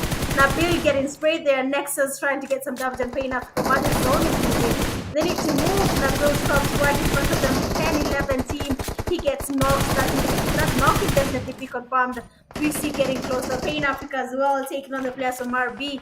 Pony trying to survive. He's the last man standing from his team. He goes for that push. Beautiful second knock, confirming his knocks on Invincibles. What is happening here? Because Pain Africa is not letting these losses take a turn on them. They have lost 3 of their players. One man stands. 10-11 getting knocks there. 3C is really trying to survive this right now. They're trying to get as many points as possible. They have at least all the teams are right in front of them. They're the ones holding the bridge at the back. 10-11 will not let them move. Dream Team will not let them move, because if they were not eliminated, they would have stopped them. Happy was holding in the middle of the bridge. He was not moving a muscle. Why So Serious as well, holding it. RB player just chilling in the vehicle. He's chilling like a villain, because what? The player from Pain Africa was right next to him there, by the way, so that he could take the kill, the fight there. He was there the whole time, and he just watched this as it happened. But well, it is what it is now. If you're lucky, you win. If you're not, the bridge is not an easy place to fight in. 10-11 player getting Quilla and taking him back to lobby. MR Junior is really having a good time here. They are the ones that are securing the safest place by the bridge. They can just move closer and continue engaging. But Nexus spots the 10-11 CEO. He's the CEO. What? But he has been spotted, knocked and tossed. 2 players remaining, Bego and Amar Jr. For 10-11, they have 2 players. I think now it is an equal fight, apart from the team that have just solos remaining. 3C has 2 players, 10-11 has 2 players. They're trying to spot Aquila. They're trying to stop him from going towards his teammate. But I don't think that's going to be the case for now. Why is a serious player there? Jexy have been taken back to lobby. 3 teams remaining. It's going to be really interesting. Royal Blood at 10-11 and 3C. Priest, the margin is closing. 10-11 is pushing Pain Africa behind. Yeah. It's absolutely closing. 3 Crown Esports have put on a masterclass of a show, and it's all left to them now. Reefer is on the ground, just underneath the bridge, hasn't moved a muscle just yet. He could play spoiler to one of these 2 teams. 10-11 on the other side of the bridge. 3 Crowns on the other side of the bridge. Two players apiece. And now they will be tainting to move forward. Amar and Bego is a diabolical duo, but so is Nexus and Quilla. It is all a matter of IQ. Who will come out on top? 3 Crowns have had a beautiful game so far. They have been very proactive. 13 eliminations. The cherry on this cake will be a chicken dinner. That is the only way they will crack inside of the top 3. I believe this performance will always put them in the top 3 if they can get a chicken dinner. But that is also going to be a very, very tough one to do. The play zone is not too favorable. Bego will be forced out into the open, and now he's going to trade blows with Nexus. He knows that is the only way he can survive. Amara has already made the play a little bit too close, and that grenade is sent over, perfectly launched, and that next one will follow through. Beautiful grenade from Nexus. Falls Amara to the ground, and that's another opportunity. Bego with a good spray, another one over to the top, and Bego might feel it. Quilla will shut it down immediately. Reaper moves inside of the zone, sways it to the left-hand side, and Quilla from the top half will put a nail in the final coffin. Chicken dinner, 3 Crown Esports. What a game. What a game. Ladies and gentlemen, 3 Crown Esports are in business. I believe Priest is the happiest right now. He has been working for 3 Crowns Esports ever since the beginning of the game, and finally 3 Crowns Esports have gotten their winner chicken dinner, getting 26 points from this game, 16 eliminations. I can only say that the joy that they have right now should not last for long, because they need to put up the same type of performance in the last game, and then they can close this margin for good. But we can just look at their stats here. Nexus again getting 6 eliminations, dealing a damage of 655. We have Quilla, 6 eliminations, 589 damage. Zay, 1 elimination, but the damage 777. He was not joking. We have Magrel in there, 3 eliminations and dealing a damage of 644. Looking at the match summary here, we have 56 eliminations from that game, 49 knockouts, total killings adding up to 6,633 grenade eliminations. We have witnessed those as well. 6 eliminations, assists at 26, and we have vehicle eliminations at 3. This is a very interesting game. You can see the eliminations, the knockouts, the vehicle eliminations, the grenade eliminations. Everyone was literally everywhere. Everyone was trying to get a taste of whatever may come. If you're knocked in front of someone, especially during the bridge fight, the knocks were a lot. The knocks and the damage there, I believe teams did get a lot of damage. Looking at the comparison between 3C and 1011, 3C has a damage of 2,665, 1011 dealing a damage of 2,172. Total knocks on 3 Crowns are 11 with the 16 eliminations, 1011 getting 8 knockouts, 8 eliminations directly without letting anyone get revived. And for total points, 3C have 26 total points and 1011 have 13 total points. That was a really interesting game, seeing what 3 Crowns Esports did there, getting 16 eliminations. I'm actually pumped up because I need to see from this game which position did 3C get, because that is a really big margin that they have closed there, and getting those 26 points from the 16 eliminations, then adding the icing on the cake, they get a winner chicken dinner, adding 10 points to their total eliminations. We have their 3 Crowns Esports player MVP, that is a Nexus again, getting 6 eliminations and dealing a damage of 655, 3 knockouts and a heal of 109. GG's to you, Nexus. We saw your team really going for that. Top players in this game, we have Nexus again with 6 eliminations, a damage of 655. Quilla getting 6 eliminations and a damage of 589.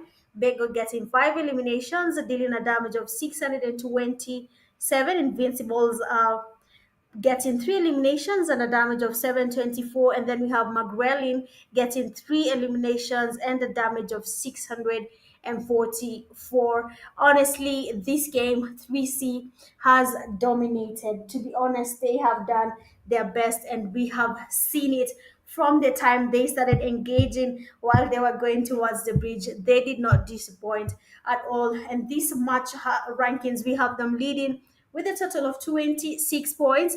10-11 comes in their second with 13 points. Royal Blood with 10 points in third. Pain Africa, 7 points in position 4. 5 Invincibles with 6 points. 6 we have Zenith Force, 6 points. 7 you have Dream Team, 5 points. 8 we have Pain Player Killers, 4 points. And 9 we have TERRORSIX Wakanda, 4 points. Honestly, in the last game, with what is happening right now, we're about to see a very interesting change in the position for the teams. But looking at position 10, you have So Serious getting 4 points. 11, you have Neon Rising tying with 4 before M at 12, Guff at 13. Each of the teams having 1 point. 14, we have Aura Esports 0. 15, Navy Seals 0. And then Foul Play at 16 with 0 points. I am still waiting for the overall ranking, guys. That was too intense to be ignored. Teams went all out. 3C has left us speechless with what they have done in this game, and we have to give it to them. That was not easy, but they took it. They decided to do their best, and they are here finally getting 26 total points and a winner chicken dinner. So GG's to you guys. Looking at the overall ranking, tables have turned. 10-11, 132 points. Pain Africa at second, 120 points. 12 points margin. In third position, we have 3 Crowns Esports, 99 points. Pain Africa needs to be careful because 3C is not joking. They're ready to join you. Zenith Force goes down from position 3. They have 90 points. And then Player Killers right behind them with 81 points in position 5. So Serious position 6, 67. 7 Royal Blood position 7 Royal Blood with 66 points. 62 Navy Seals at position 8 with 55 points. I don't know what happened here between position 6 and 8, but it has been crazy. A lot has been happening here. The teams are closing the gaps, the margin is becoming smaller by the minute. It is going to be a very intense last game. Either the players will choose to camp it out or the players will go all out, because it is now or never. We are going to stay in the position we're in, so we need to move and play. I'm actually seeing now that So Serious did not play a game, so that means they're down 1 game. If they played 1 more game, then probably they will have been at the same place as probably PK and the rest, but they missed a game, so that of course did cost them. In position 9 there we have Aura Esports with a total of 47 points. Position 10 we have Neon Rising 40 points. Position 11 Gamers United 37 points. 12 4B4M Esports 33 points. 13 Invincibles 31 points. 14 Dream Team Esports 30 points.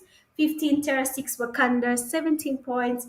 And then in position 16 we have Foul Play there with 10 points. Even here in position 9 to 14, there is also some sort of margin that can be closed. It's a gap that anyone can close from the last game. We just have to wait and see how are they going to take it from here. But honestly, hands down, these are the best games I've watched in a while. For such competition, it is a winner's showdown. Best of the best are playing from 2024 games.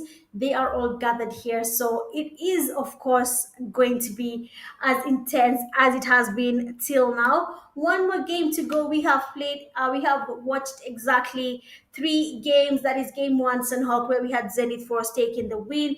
Game 2 in Erangel, it was also an interesting game, to be honest. If anyone would have said So Serious was going to win that with how things had happened, I don't think they would have won it, but they did in game three. Here we're finally here, 3 crowns, taking the win. And just looking at the top players, we have Bego there, 28 eliminations, finally throwing off Amar Jr., who had tied with him, but then Amar Jr. ties there with PK Danger with 24 eliminations. Bego, on the other hand, has 6,000 damage. That's really high, but Amar Jr. is closing in. 5,000 damage is not that far from where Bego is.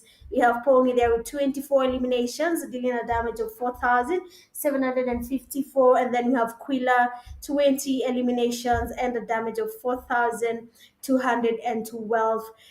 When you look at their KDs, most of them have approximately two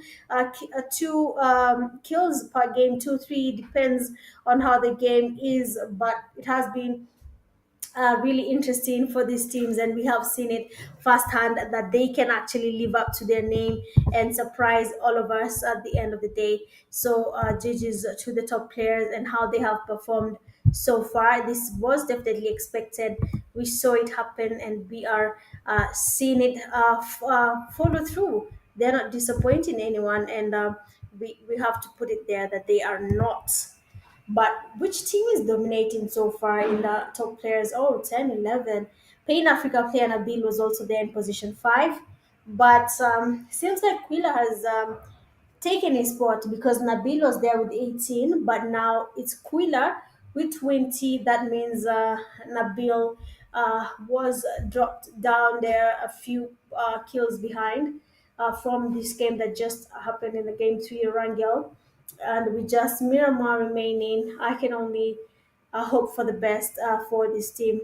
So yeah, we've played match 9, match 10, match 11. Zenith Force taking match 9, YS Serious match 10, 3 Crown Esports match 11, and we are going to match 12. That is Miramar, and we'll be right back.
Clatter of Clans Winners Showdown.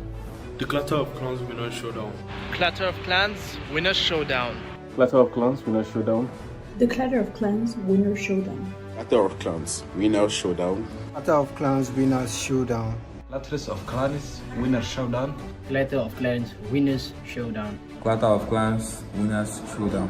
13th to 15th of December 2024. 13th to 15th of December. Stay tuned, December 13th. 13 to 15 December 2024. From the 13th to the 15th December 2024. 13 to 15 December 2024. 13th to 15th of December 2024. 13 to 15 December 2024. 13th to 15th December 2024. 13 to 15th December 2024. My team Zenith Force will be competing. My team, Royal Blood, will be competing. We are Pain Africa and we are competing. My team, Neon Rising, is going to be participating in the event. My team, Navy Seas, will be competing. Invincible Esports will be competing. My team FOWLPLAY will be competing. Aura Esports will be competing. I and my team, TERRORSIX Esports, will participate in. My team DREAMTEAM will be competing.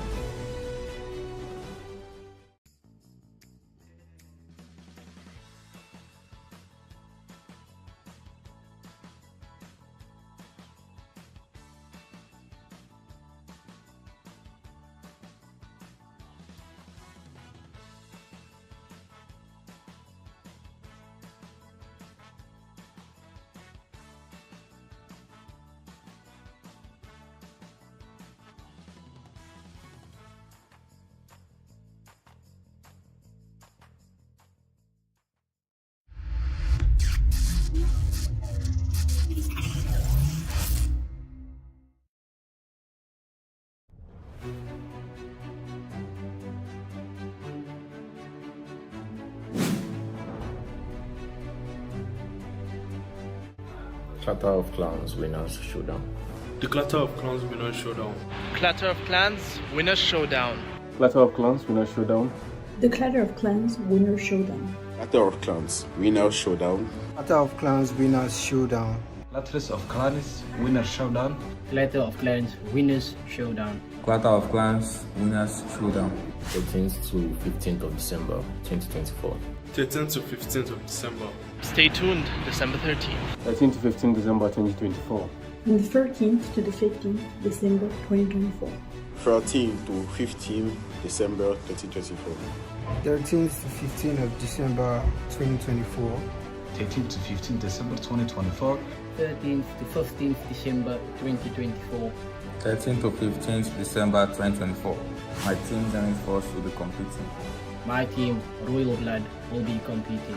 We are Pain Africa and we are competing. My team, Neon Rising, is going to be participating in the event. My team, Navy Seas, will be competing. Invincible Esports will be competing.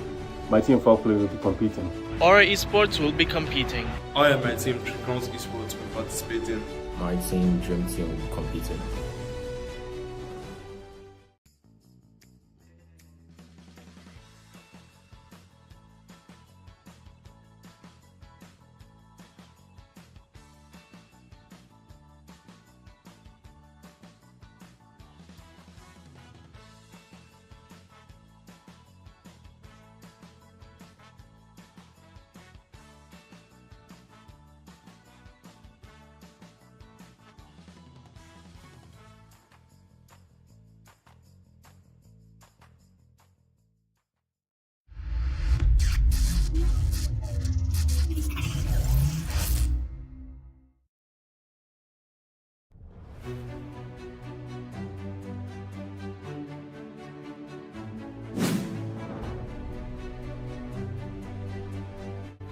Clatter of Clans Winners Showdown. The Clatter of Clans Winners Showdown. Clatter of Clans Winners Showdown. Clatter of Clans Winners Showdown. The Clatter of Clans Winner Showdown. Clatter of Clans Winner Showdown. Clatter of Clans Winners Showdown. Clatter of Clans Winner Showdown. Clatter of Clans Winners Showdown. Clatter of Clans Winners Showdown. 13th to 15th of December 2024. 13th to 15th of December. Stay tuned December 13th. 13 to 15 December 2024. From the 13th to the 15th December 2024. 13 to 15.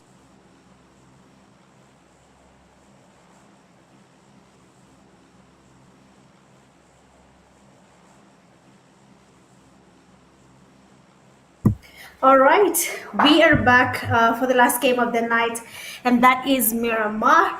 I don't know about you guys. It has been a really interesting night tonight. We have seen teams stepping up to the challenge, showing that they deserve to be in the winners showdown. That is Clatter of Clans winners showdown.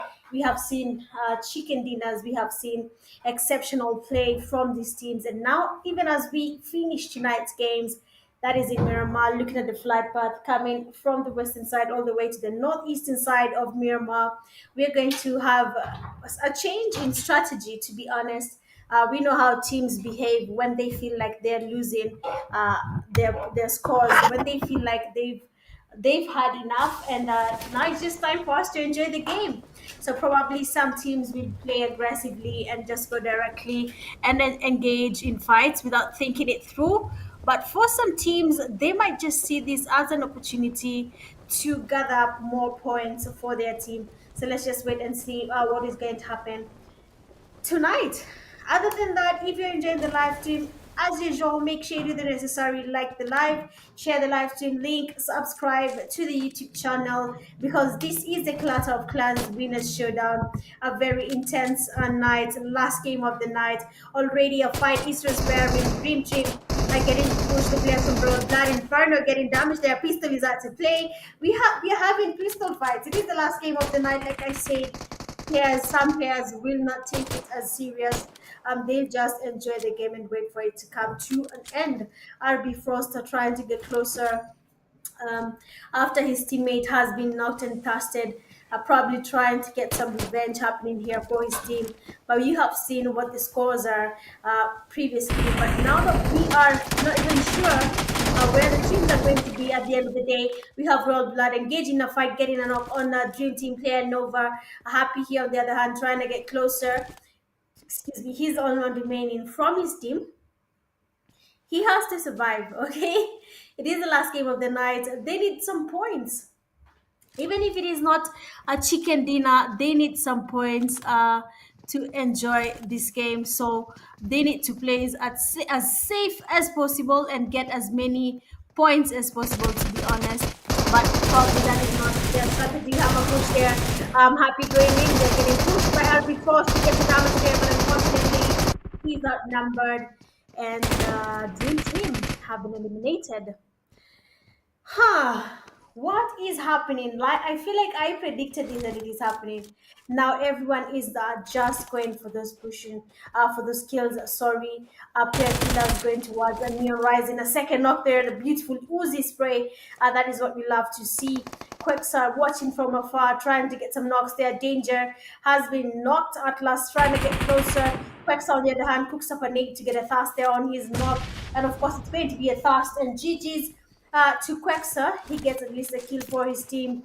With everyone else being eliminated, he has now to try and either get a clutch happening or retreat, but it is the last game of the night, and like I say, some teams might not take it seriously. SOK pre-fired, he basically had him coming, and when the player just got there from Neon Rising, Quexer got shotgunned right to the face. And just like that, the players from Neon Rising have been eliminated. Zenith Force did not join the game. That is quite unfortunate because they did stand a chance of getting back their position 3. I don't know what changed their mind or why they chose not to join, but it is fine. I'm hoping they were not discouraged and they are just not they were not in a position to join the game. I'm hoping that is the case on their end. I really am hoping that. But let's continue and see what is going to happen here. Neon Rising has been eliminated. The Dream Team has been eliminated. 12 teams remaining in the game. The position 1, position 2 has been changing for some time, but we had a team holding it tight. They did not want to let go of it. Position 2, they Pain Africa, they had a chance of closing the gap, but they fumbled in the third game. This is the last game of the night. Position 3 changed from Zenith Force. I don't know what happened to Zenith Force in this last game, but I'm hoping that the team that is now taking position 3 is going to pay off now that they do not have an opponent trying to remove them from where they are as of now. But that was really, sorry to say, but quite unfortunate for those teams. Really, really unfortunate. I don't think they had planned for that at any point. Miramar is looking safe. It is looking going. It's like it's going too fast. But well, I won't complain. If they want to play it that way, then well and good. It is the last game of the night anyway, and may the best team win. That is exactly what is going to happen. Beautiful speed there from Anis, gets a knock on Atlas. Seems like the man that was lost from a long time ago is finally back. Man's like, Priest, how are you feeling in the last game? Well, we are here. Top draw. Player killers looking to make their own stamp, but we saw how much a chicken dinner changes everything. 3 Crown Esports pulled off one hell of a game, and that puts them into that top 3. That is where they want to be. That is where they need to be. They want to be in the conversation, and now they are. Now we are going to ask for a little bit more there. The S12K, super violent. Knees will go down to his knees again. Gamers United will be divided by that DBS and that S12K as they find their way back into the lobby. Player killers are active right now. 5 eliminations to the good. The chicken dinner could be the only thing that keeps them and 3 Crowns and Zenith Force at bay. But so far, Zenith Force, I believe they couldn't make it into the game.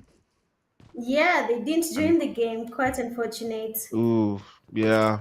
That is unfortunate. Really, really unfortunate. I think that will cost them the game. I think that will cost them the top three if Three Crown Esports don't do a butcher job, or player killers have something to say about that one. But we are going to have a very, very interesting last game. I'll tell you that for sure. Every single decision being made so far from all of these teams, it all pales in comparison to what 10-11 and Pain have to do. Right now, 10-11 sit 12 points clear of Pain, but we've seen Pain do 12 points and more before.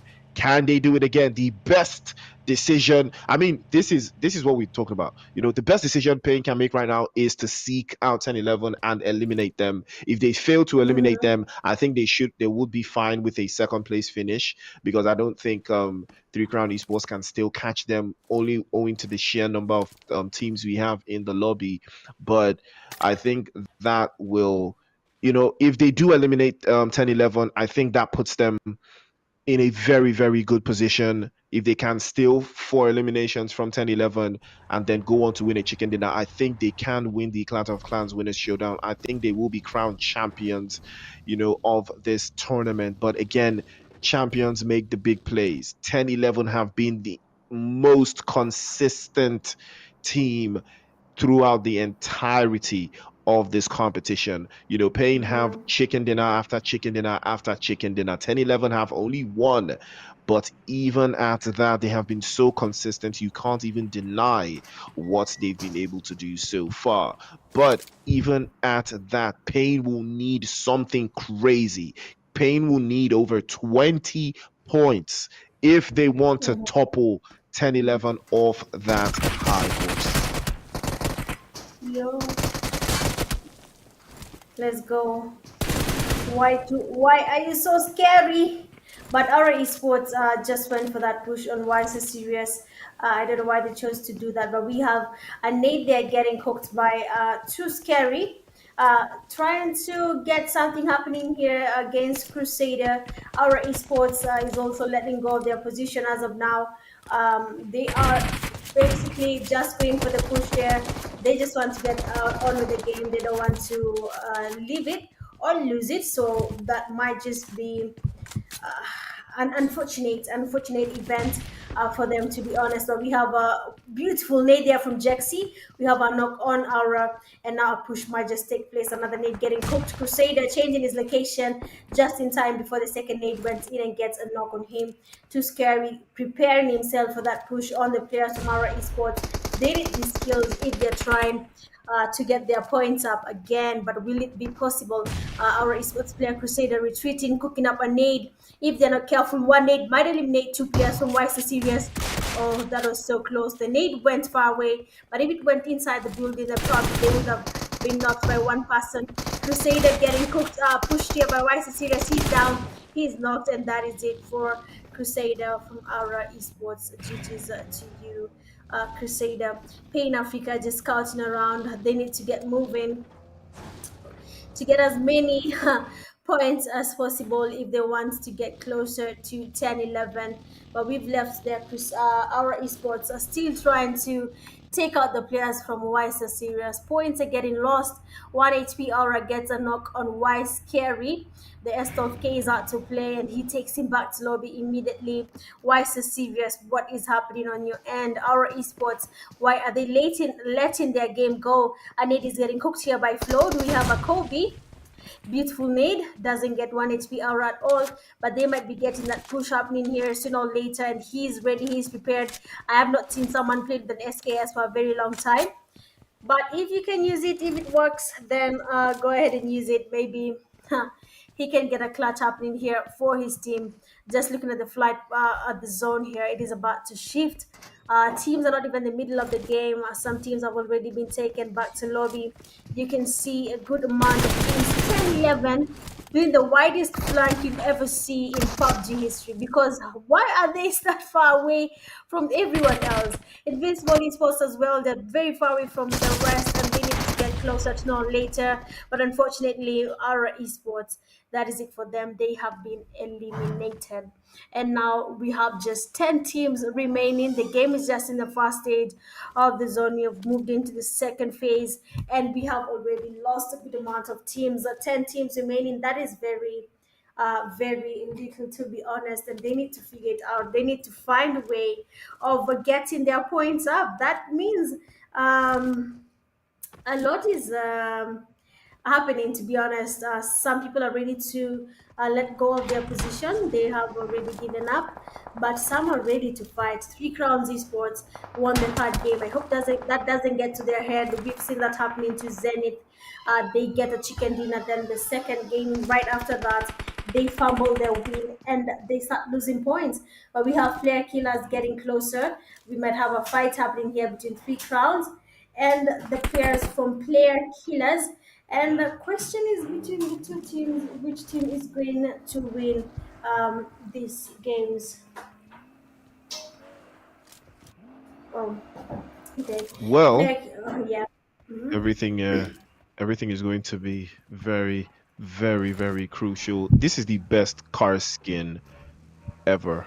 This car Yeah, skin. true, If true. I can get it, I would pay for this. I would pay for this car skin. I would definitely pay for it. But again, I it know, doesn't translate to skill. Player killers have already lost one of their players earlier on, but they do have 5 eliminations, and they know what they need to do. They know that all they need to do here is get rid of Three Crown Esports. Again, this is what I talked about.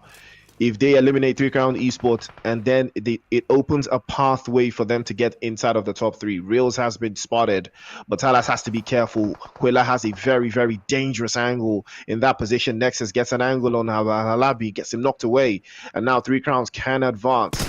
But again, it's too spread thin, and Reels is going to be caught out. Quilla couldn't cover, and he might be getting finished, but he goes into the smoke. Smart play. Three Crown Esports. Nexus is exposed, and he's going to be dropped away. And that's trouble right now. Big, big trouble for Three Crown Esports. They could have just lost third place with this performance. Player killers, they smell blood. They know that Three Crowns are falling to the side, but the numbers advantage could work in Three Crowns' favor. But they have to make the right call. They have to make the right decision. Magrelin falls from the high ground, and now 3 players from Three Crown Esports are all but knocked away. There's trouble right now for Three Crowns. Can they capitalize on this? Player killers have all the time in the world. They can easily secure 8 eliminations from here. And now they will be making that advance. Reels was not getting picked up. Quilla already made the play forward. And Reels gets swept away back into the zone. I believe he's going to be put back into the lobby any moment from now. But Three Crown Esports, what do? They run high-tailing and they run. But Nexus has to be careful. He's low HP. He might be getting swept off. And if he's getting knocked away there, he will be getting sent back immediately to the lobby. Three Crowns will lose one of their players. And Magrelin did get knocked away, so I think that will pull them back into that open space. And he should have gone. He should have gotten his HP back up. He had no reason to make that mistake. Three Crown in trouble. They lose 2 players. Last game antics, last game pressure. Danger and Talas absolutely going crazy on the final third. 7 eliminations so far. With that performance, I believe they may have just pushed Three Crowns out of the top 3. Snatch that money away from their pockets. There's a big opportunity here for player killers. They could just keep that top 3. They could just make it in such a way that my prediction will be too accurate to ignore. But ladies and gentlemen, it's not over just yet. Don't forget, I predicted correctly and Mitch predicted wrongly. You're just evil, man. I did not predict wrongly. You see, the difference between me and you is that you know these teams by heart. I just made a prediction from the games I've seen. So you have to cut me some slack and actually commend me from for getting some teams right. Doesn't matter the position I put them to be in. Just the fact that they are in the top 5 should be enough. Priest, you have sat with these teams. You know them by heart. So if actually you got this wrong, then the problem would have been you at this point. So yeah, you should not be looking at me. They should be looking at you because you're fumbling. Oh wow, what's that casking? No, anyway, I did not take any L's, and the zone is about to shift again. Luckily, this time teams are in zone. We have the players from SO Serious having Pain Africa right next to them, Navy Seals as well next to TERRORSIX Wakanda, Royal Blood has 10-11 right next to them. Player killers are just scouting the players from 3C. I don't know what their strategy is or what they are planning to do because these two teams are battling for one position. They are close to each other, but then PK is already leading, getting 7 eliminations already. That is a really huge gap in case 3C doesn't get any kills on their end. But we still have a long way to go. The game is still young, the game is still fresh. This is the last game of the night in the Clatter of Clans Winners Showdown.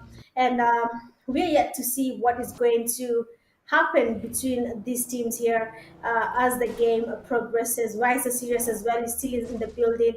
They are one player less, but that does not stop them from enjoying the game.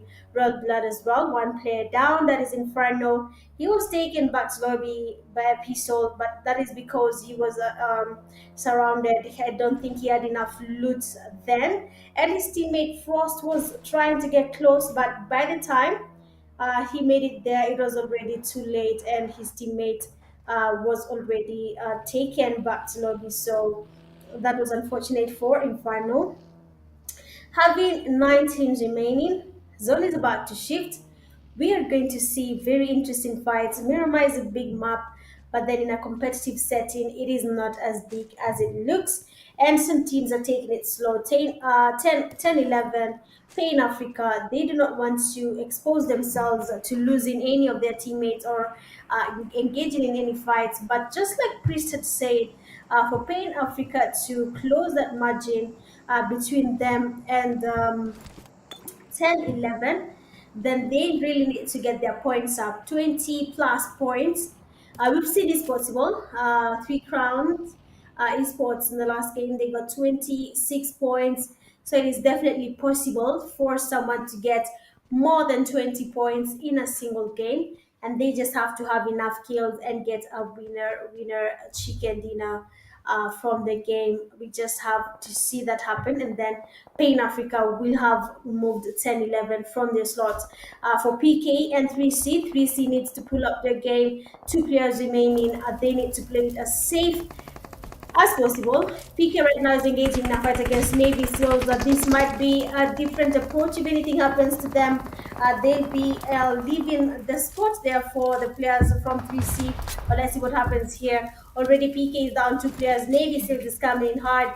They want to take down the players from PK. Danger doesn't have a way of changing his position as of now. Atlas, his position is far away from Danger. So either of them is knocked, I don't think it will be easy for them to have a revive happening. Atlas is finally down there.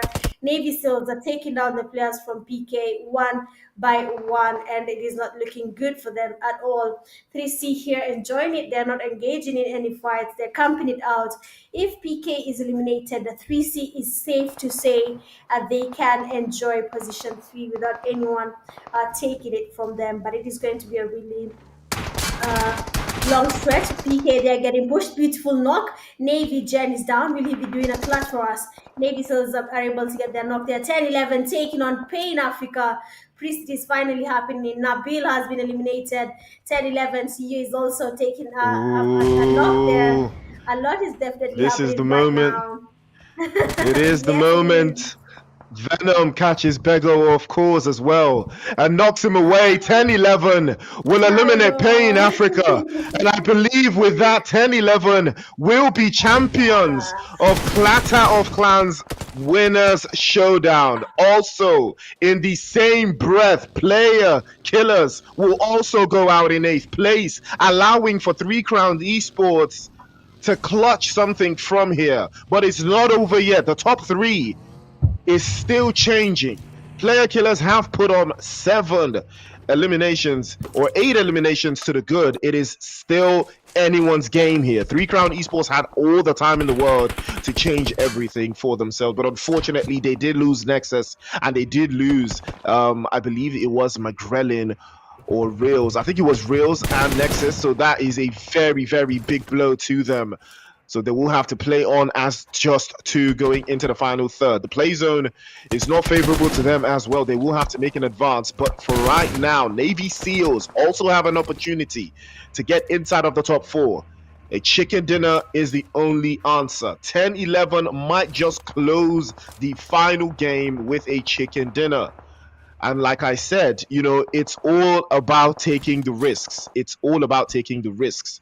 10-11 took that chance. They took the fight against Pain. They put their foot down their necks and killed their dreams. That is how you are. That is how you become champion. That is the only way. Eliminate your opponent and worry about them no more. 10-11 followed my advice. They did exactly what I said they should do.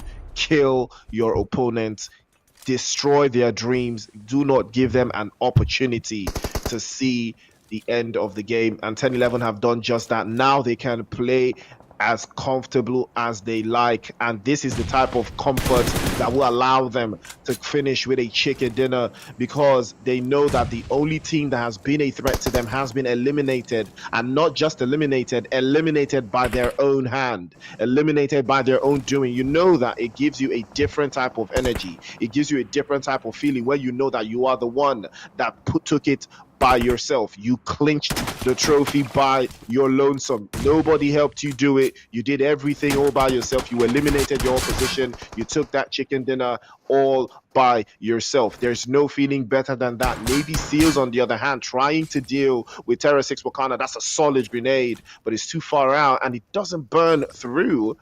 And he's fortunate with that one over to the side. It's not enough to deal the amount of damage that he would need, but he exposes himself, and a couple more shots there. The UMP will clap immediately and turn it into a round of applause, the way the bullets are flying all through. And King Tata will snatch one away from TERRORSIX Wakanda. This might be the game that they will turn things around. Navy SEALs in a very, very precarious spot, playing off the hillside. And unfortunately for them, they did lose one earlier, so that puts them into an even much more difficult spot. Right now, White So Serious, Royal Blood, and 4B4M. Those are the only teams with at least 3 players alive. And that increases their odds. That increases their opportunity to get even further down. 10-11 now. All they want to do is win emphatically. 3 Crown Esports. All they want to do is get into the top 3. Get a taste of that money. And I won't be surprised that they might be able to do it. They do have Magrelin, and Magrelin is enough to get them into the top 3, possibly into the top 2. But all he has to do is hold on. Desire sprays through, connects, and Tata will be the next victim as he falls to the side as well. Another spray to follow suit. Yaros will send some more pressure, but it's not enough. They will spray into the corner. Kaza hops out of his vehicle. The drop shot he tries, but it will be no match for Yaros as he puts the final nail in the coffin for Navy SEALs. They will go out in 7, going out with 3 eliminations. And here come Magrelin and 3 Crown Esports trying to make their way through, but they could be in trouble. He continues to run through, but it's not enough. Quilla pulls up into the scene. More pressure now. Amar knows that he has to deal with them immediately, but Why So Serious on the ground floor? They can't give away this position, and they're in open season. It's open waters. 3 Crowns have made their way into the zone, and they will survive only by the sheer majesty of Why So Serious occupying this building. 3 Crown Esports will live to breathe another day. CEO swallows a grenade over to the side. Jaxie takes a hit, and he has to hold on. They're inside the church. They're praying, hoping that their prayers will get answered. But Bego continues to apply more pressure over to the guys from 3 Crowns Esports. He plays over to the left-hand side. Magrelin continues to swallow grenades, takes the pressure in. 3 Crowns cannot afford to fall here. They have to hold on.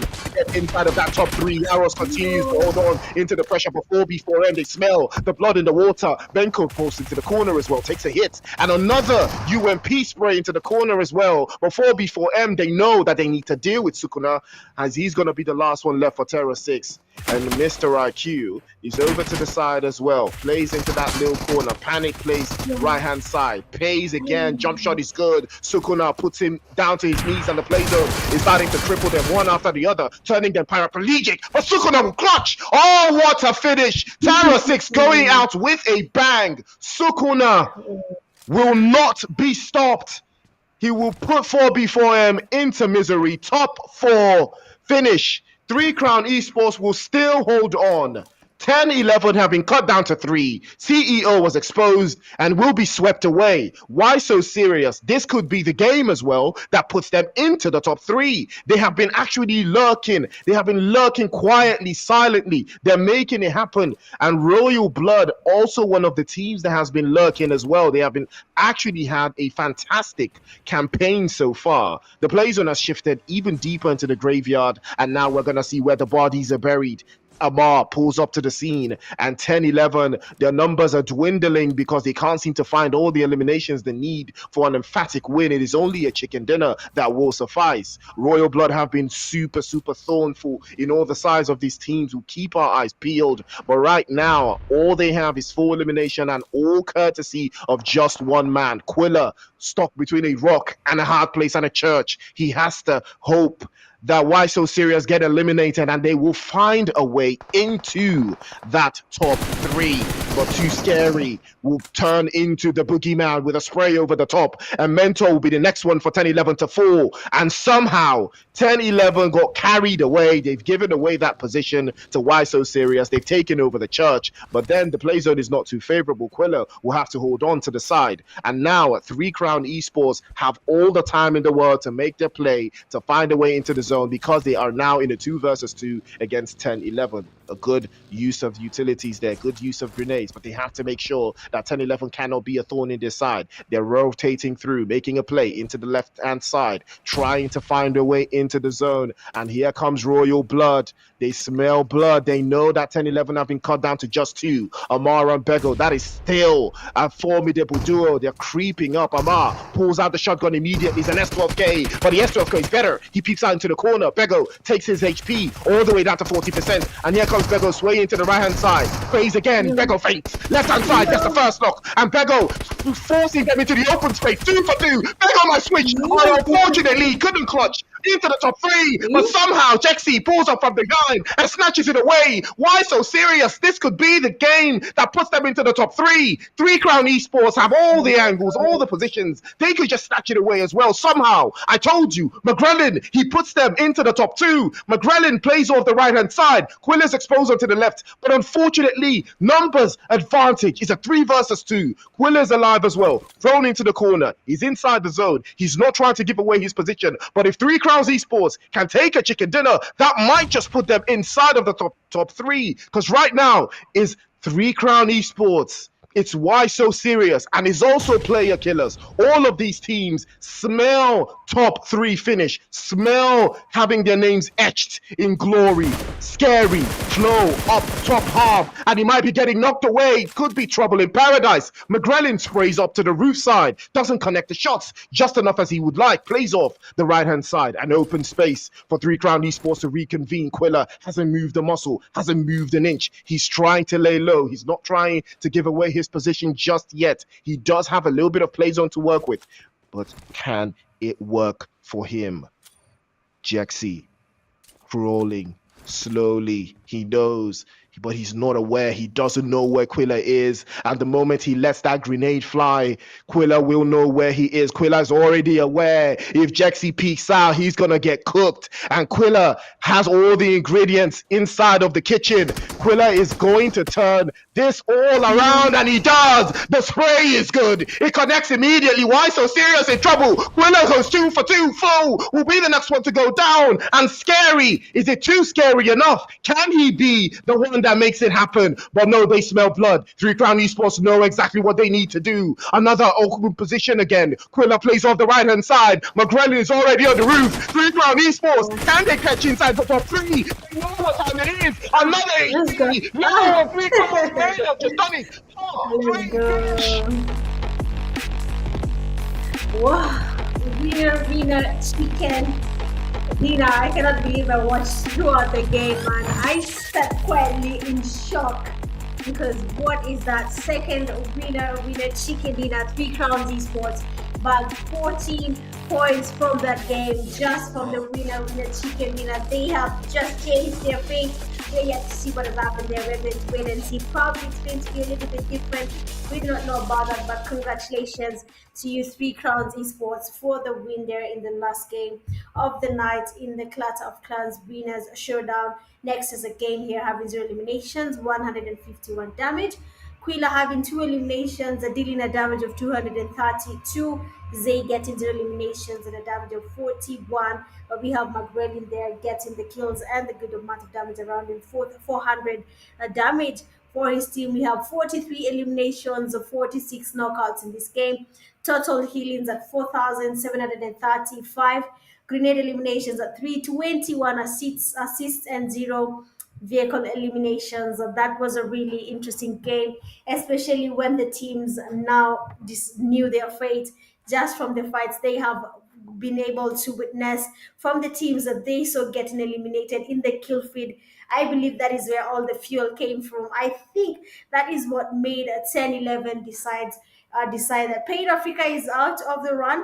We can now go for that push. 10-11 went all out, but then 3C took their time, took the fights that they could take on, and they got their winner chicken dinner just by engaging in the last fight. Looking at the comparison here from 3 Crowns Esports and SO Serious, 3C gets a damage of 701, SO Serious gets a damage of 1022. Knocks from 3 Crowns are 3 and getting 4 eliminations, 4 knocks and 6 eliminations from So Serious. Looking at the player MVP from this game, we have Danger there from Player Killers getting 5 eliminations, 941 damage. This is not something we had expected to happen tonight in terms of points, but GG's to them. He gets 5 knockouts and heals at 236 healing. That is really good coming from you, PK Danger. That was a really interesting game.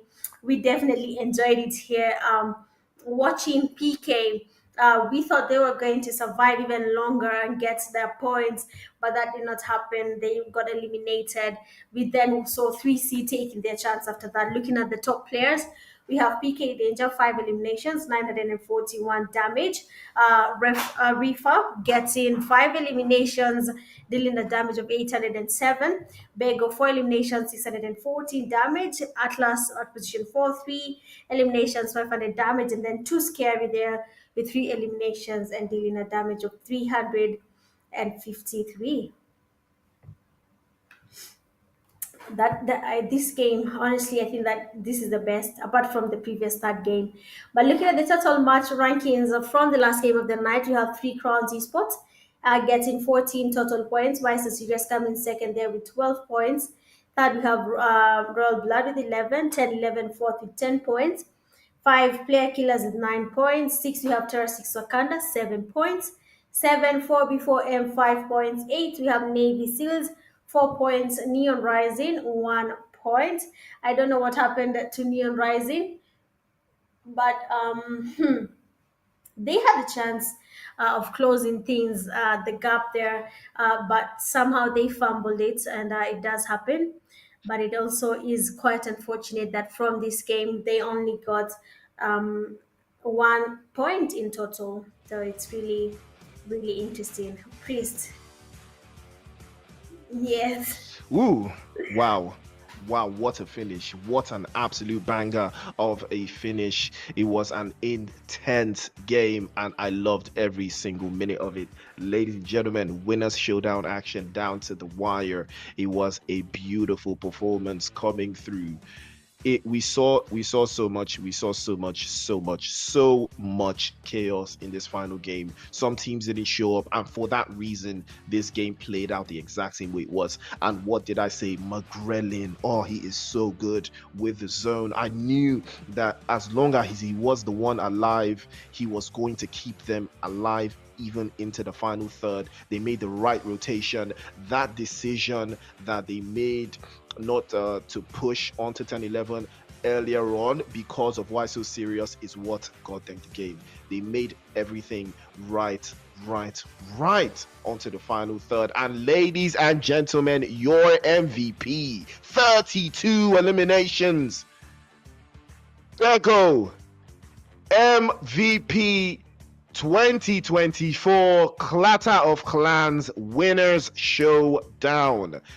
Bego is him. Bego is not your mate. He is the one that was promised, and he has delivered. 32 eliminations, non-stop action, and that, ladies and gentlemen, you make it happen. Beautiful work. 10-11 on top. Danger in second place. He just couldn't crack it. 29 eliminations, not enough to put it on the board. Amar in third with 57, 64. Pony, also amazing job. But take a look at that. Quilla in fifth, rising to the occasion. 22 eliminations. 444. That's what we love to see. 44,444,444. We love to Wow. see. Absolutely beautiful stuff coming through from Quilla. But ladies and gentlemen, your champions. Second runner-up, 3 crowns esports. Ladies and gentlemen, 3 chicken dinners, 68 eliminations, 45 points, and 113. 3 Crown Esports clutched it with that chicken dinner, puts them in third place. And in second place, ladies and gentlemen, we already know, but we have an interesting team that made it all the way through, but unfortunately just fell a couple of inches short. Just couldn't make it happen, but they put on one hell of a performance. Pain Africa, always standing firm, always standing strong. 120 points, 3 chicken dinners as well, same as 3 Crowns Esports, just 1 elimination less and more placement points to the good. They were absolutely phenomenal. Pony was next level. Nabil was also next level today. They put in all and everything they got, but unfortunately they just fell shy just a couple of inches. But 120 total points is not bad. I mean, if you do the math, 120 points, ladies and gentlemen, should win you the game, but it will not win you the game when you have a team like 10-11 in the cut. And take a look at your champions, the Clatter of Clans Winners Showdown for 2024. 10-11, Bego, Enemy, Mentor, Amar, and that guy that I never saw in any game until today, CEO. Big game. Big game from 10-11. They turned up the heat. They came clutch. 1 chicken dinner as opposed to 2 teams that got 3 chicken dinners, but they were absolutely next level. 142 points. They just did it a little bit better than Pain Africa, because by design, 120 points should win you a tournament like this. Pain Africa in no way failed. They got 120 points. That is basically a chicken dinner in all of the matches played. 12 matches across 3 days, but it was not enough because 10-11 was there to take it just a couple of points further. 142. Ladies and gentlemen, we love to see it. It's the Clatter of Clans Winners Showdown 2024, and what a journey it has been. We have enjoyed the ride so far. Congratulations to 10-11, Pain, 3 Crown Esports for putting it through to the wire. ZENITH and Player Killers tied on points. That chicken dinner is what changed the game completely for 3 Crown Esports, and what a time to get it. 3 chicken dinners to the good, but 10-11 were just next level. Thank you, ladies and gentlemen, for riding with me and Mitch. It has been an honor to serve and give you guys all of the content. But so far we saw FOWLPLAY licking the bottom of the pot, 10 points.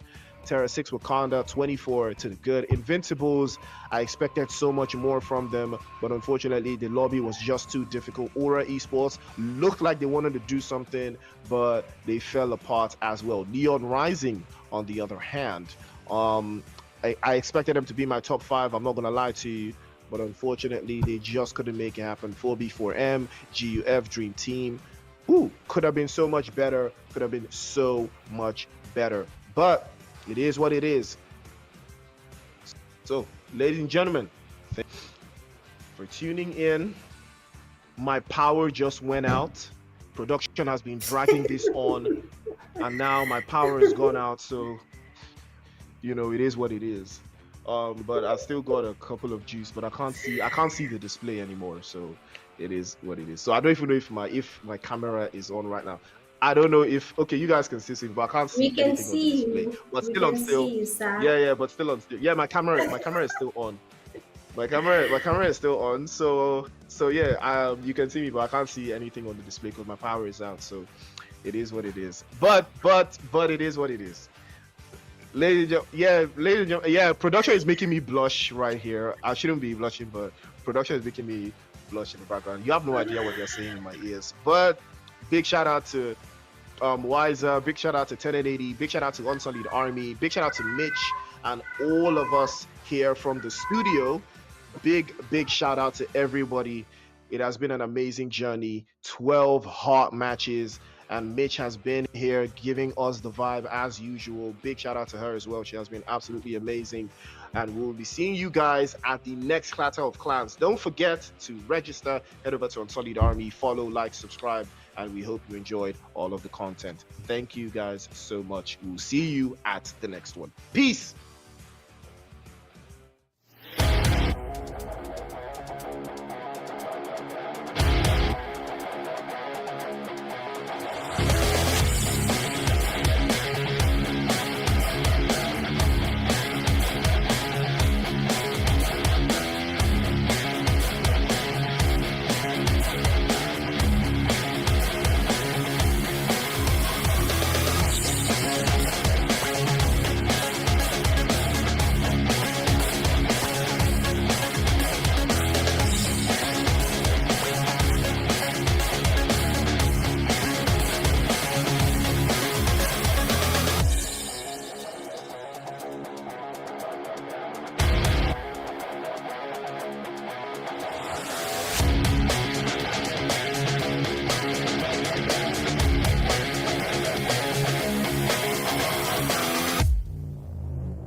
Clatter of Clans Winners Showdown.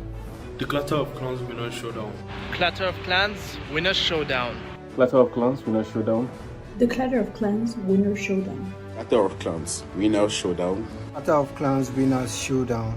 Clatter of Clans Winner Showdown. Clatter of Clans Winners Showdown. Clatter of Clans Winners Showdown. 13th to 15th of December 2024. 13th to 15th of December. Stay tuned December 13th. 13 to 15 December 2024. From the 13th to the 15th December 2024. 13 to 15 December 2024. 13th to 15th of December 2024. 13 to 15 December 2024. 13th to 15th December 2024. 13th to 15th December 2024. My team Zenith Force will be competing. My team, Royal Blood, will be competing. We are Pain Africa and we are competing. My team, Neon Rising, is going to be participating in the event. My team, Navy Seas, will be competing. Invincible Esports will be competing. My team FOWLPLAY will be competing. Aura Esports will be competing. I and my team, TERRORSIX Esports, will participate in. My team DREAMTEAM will be competing.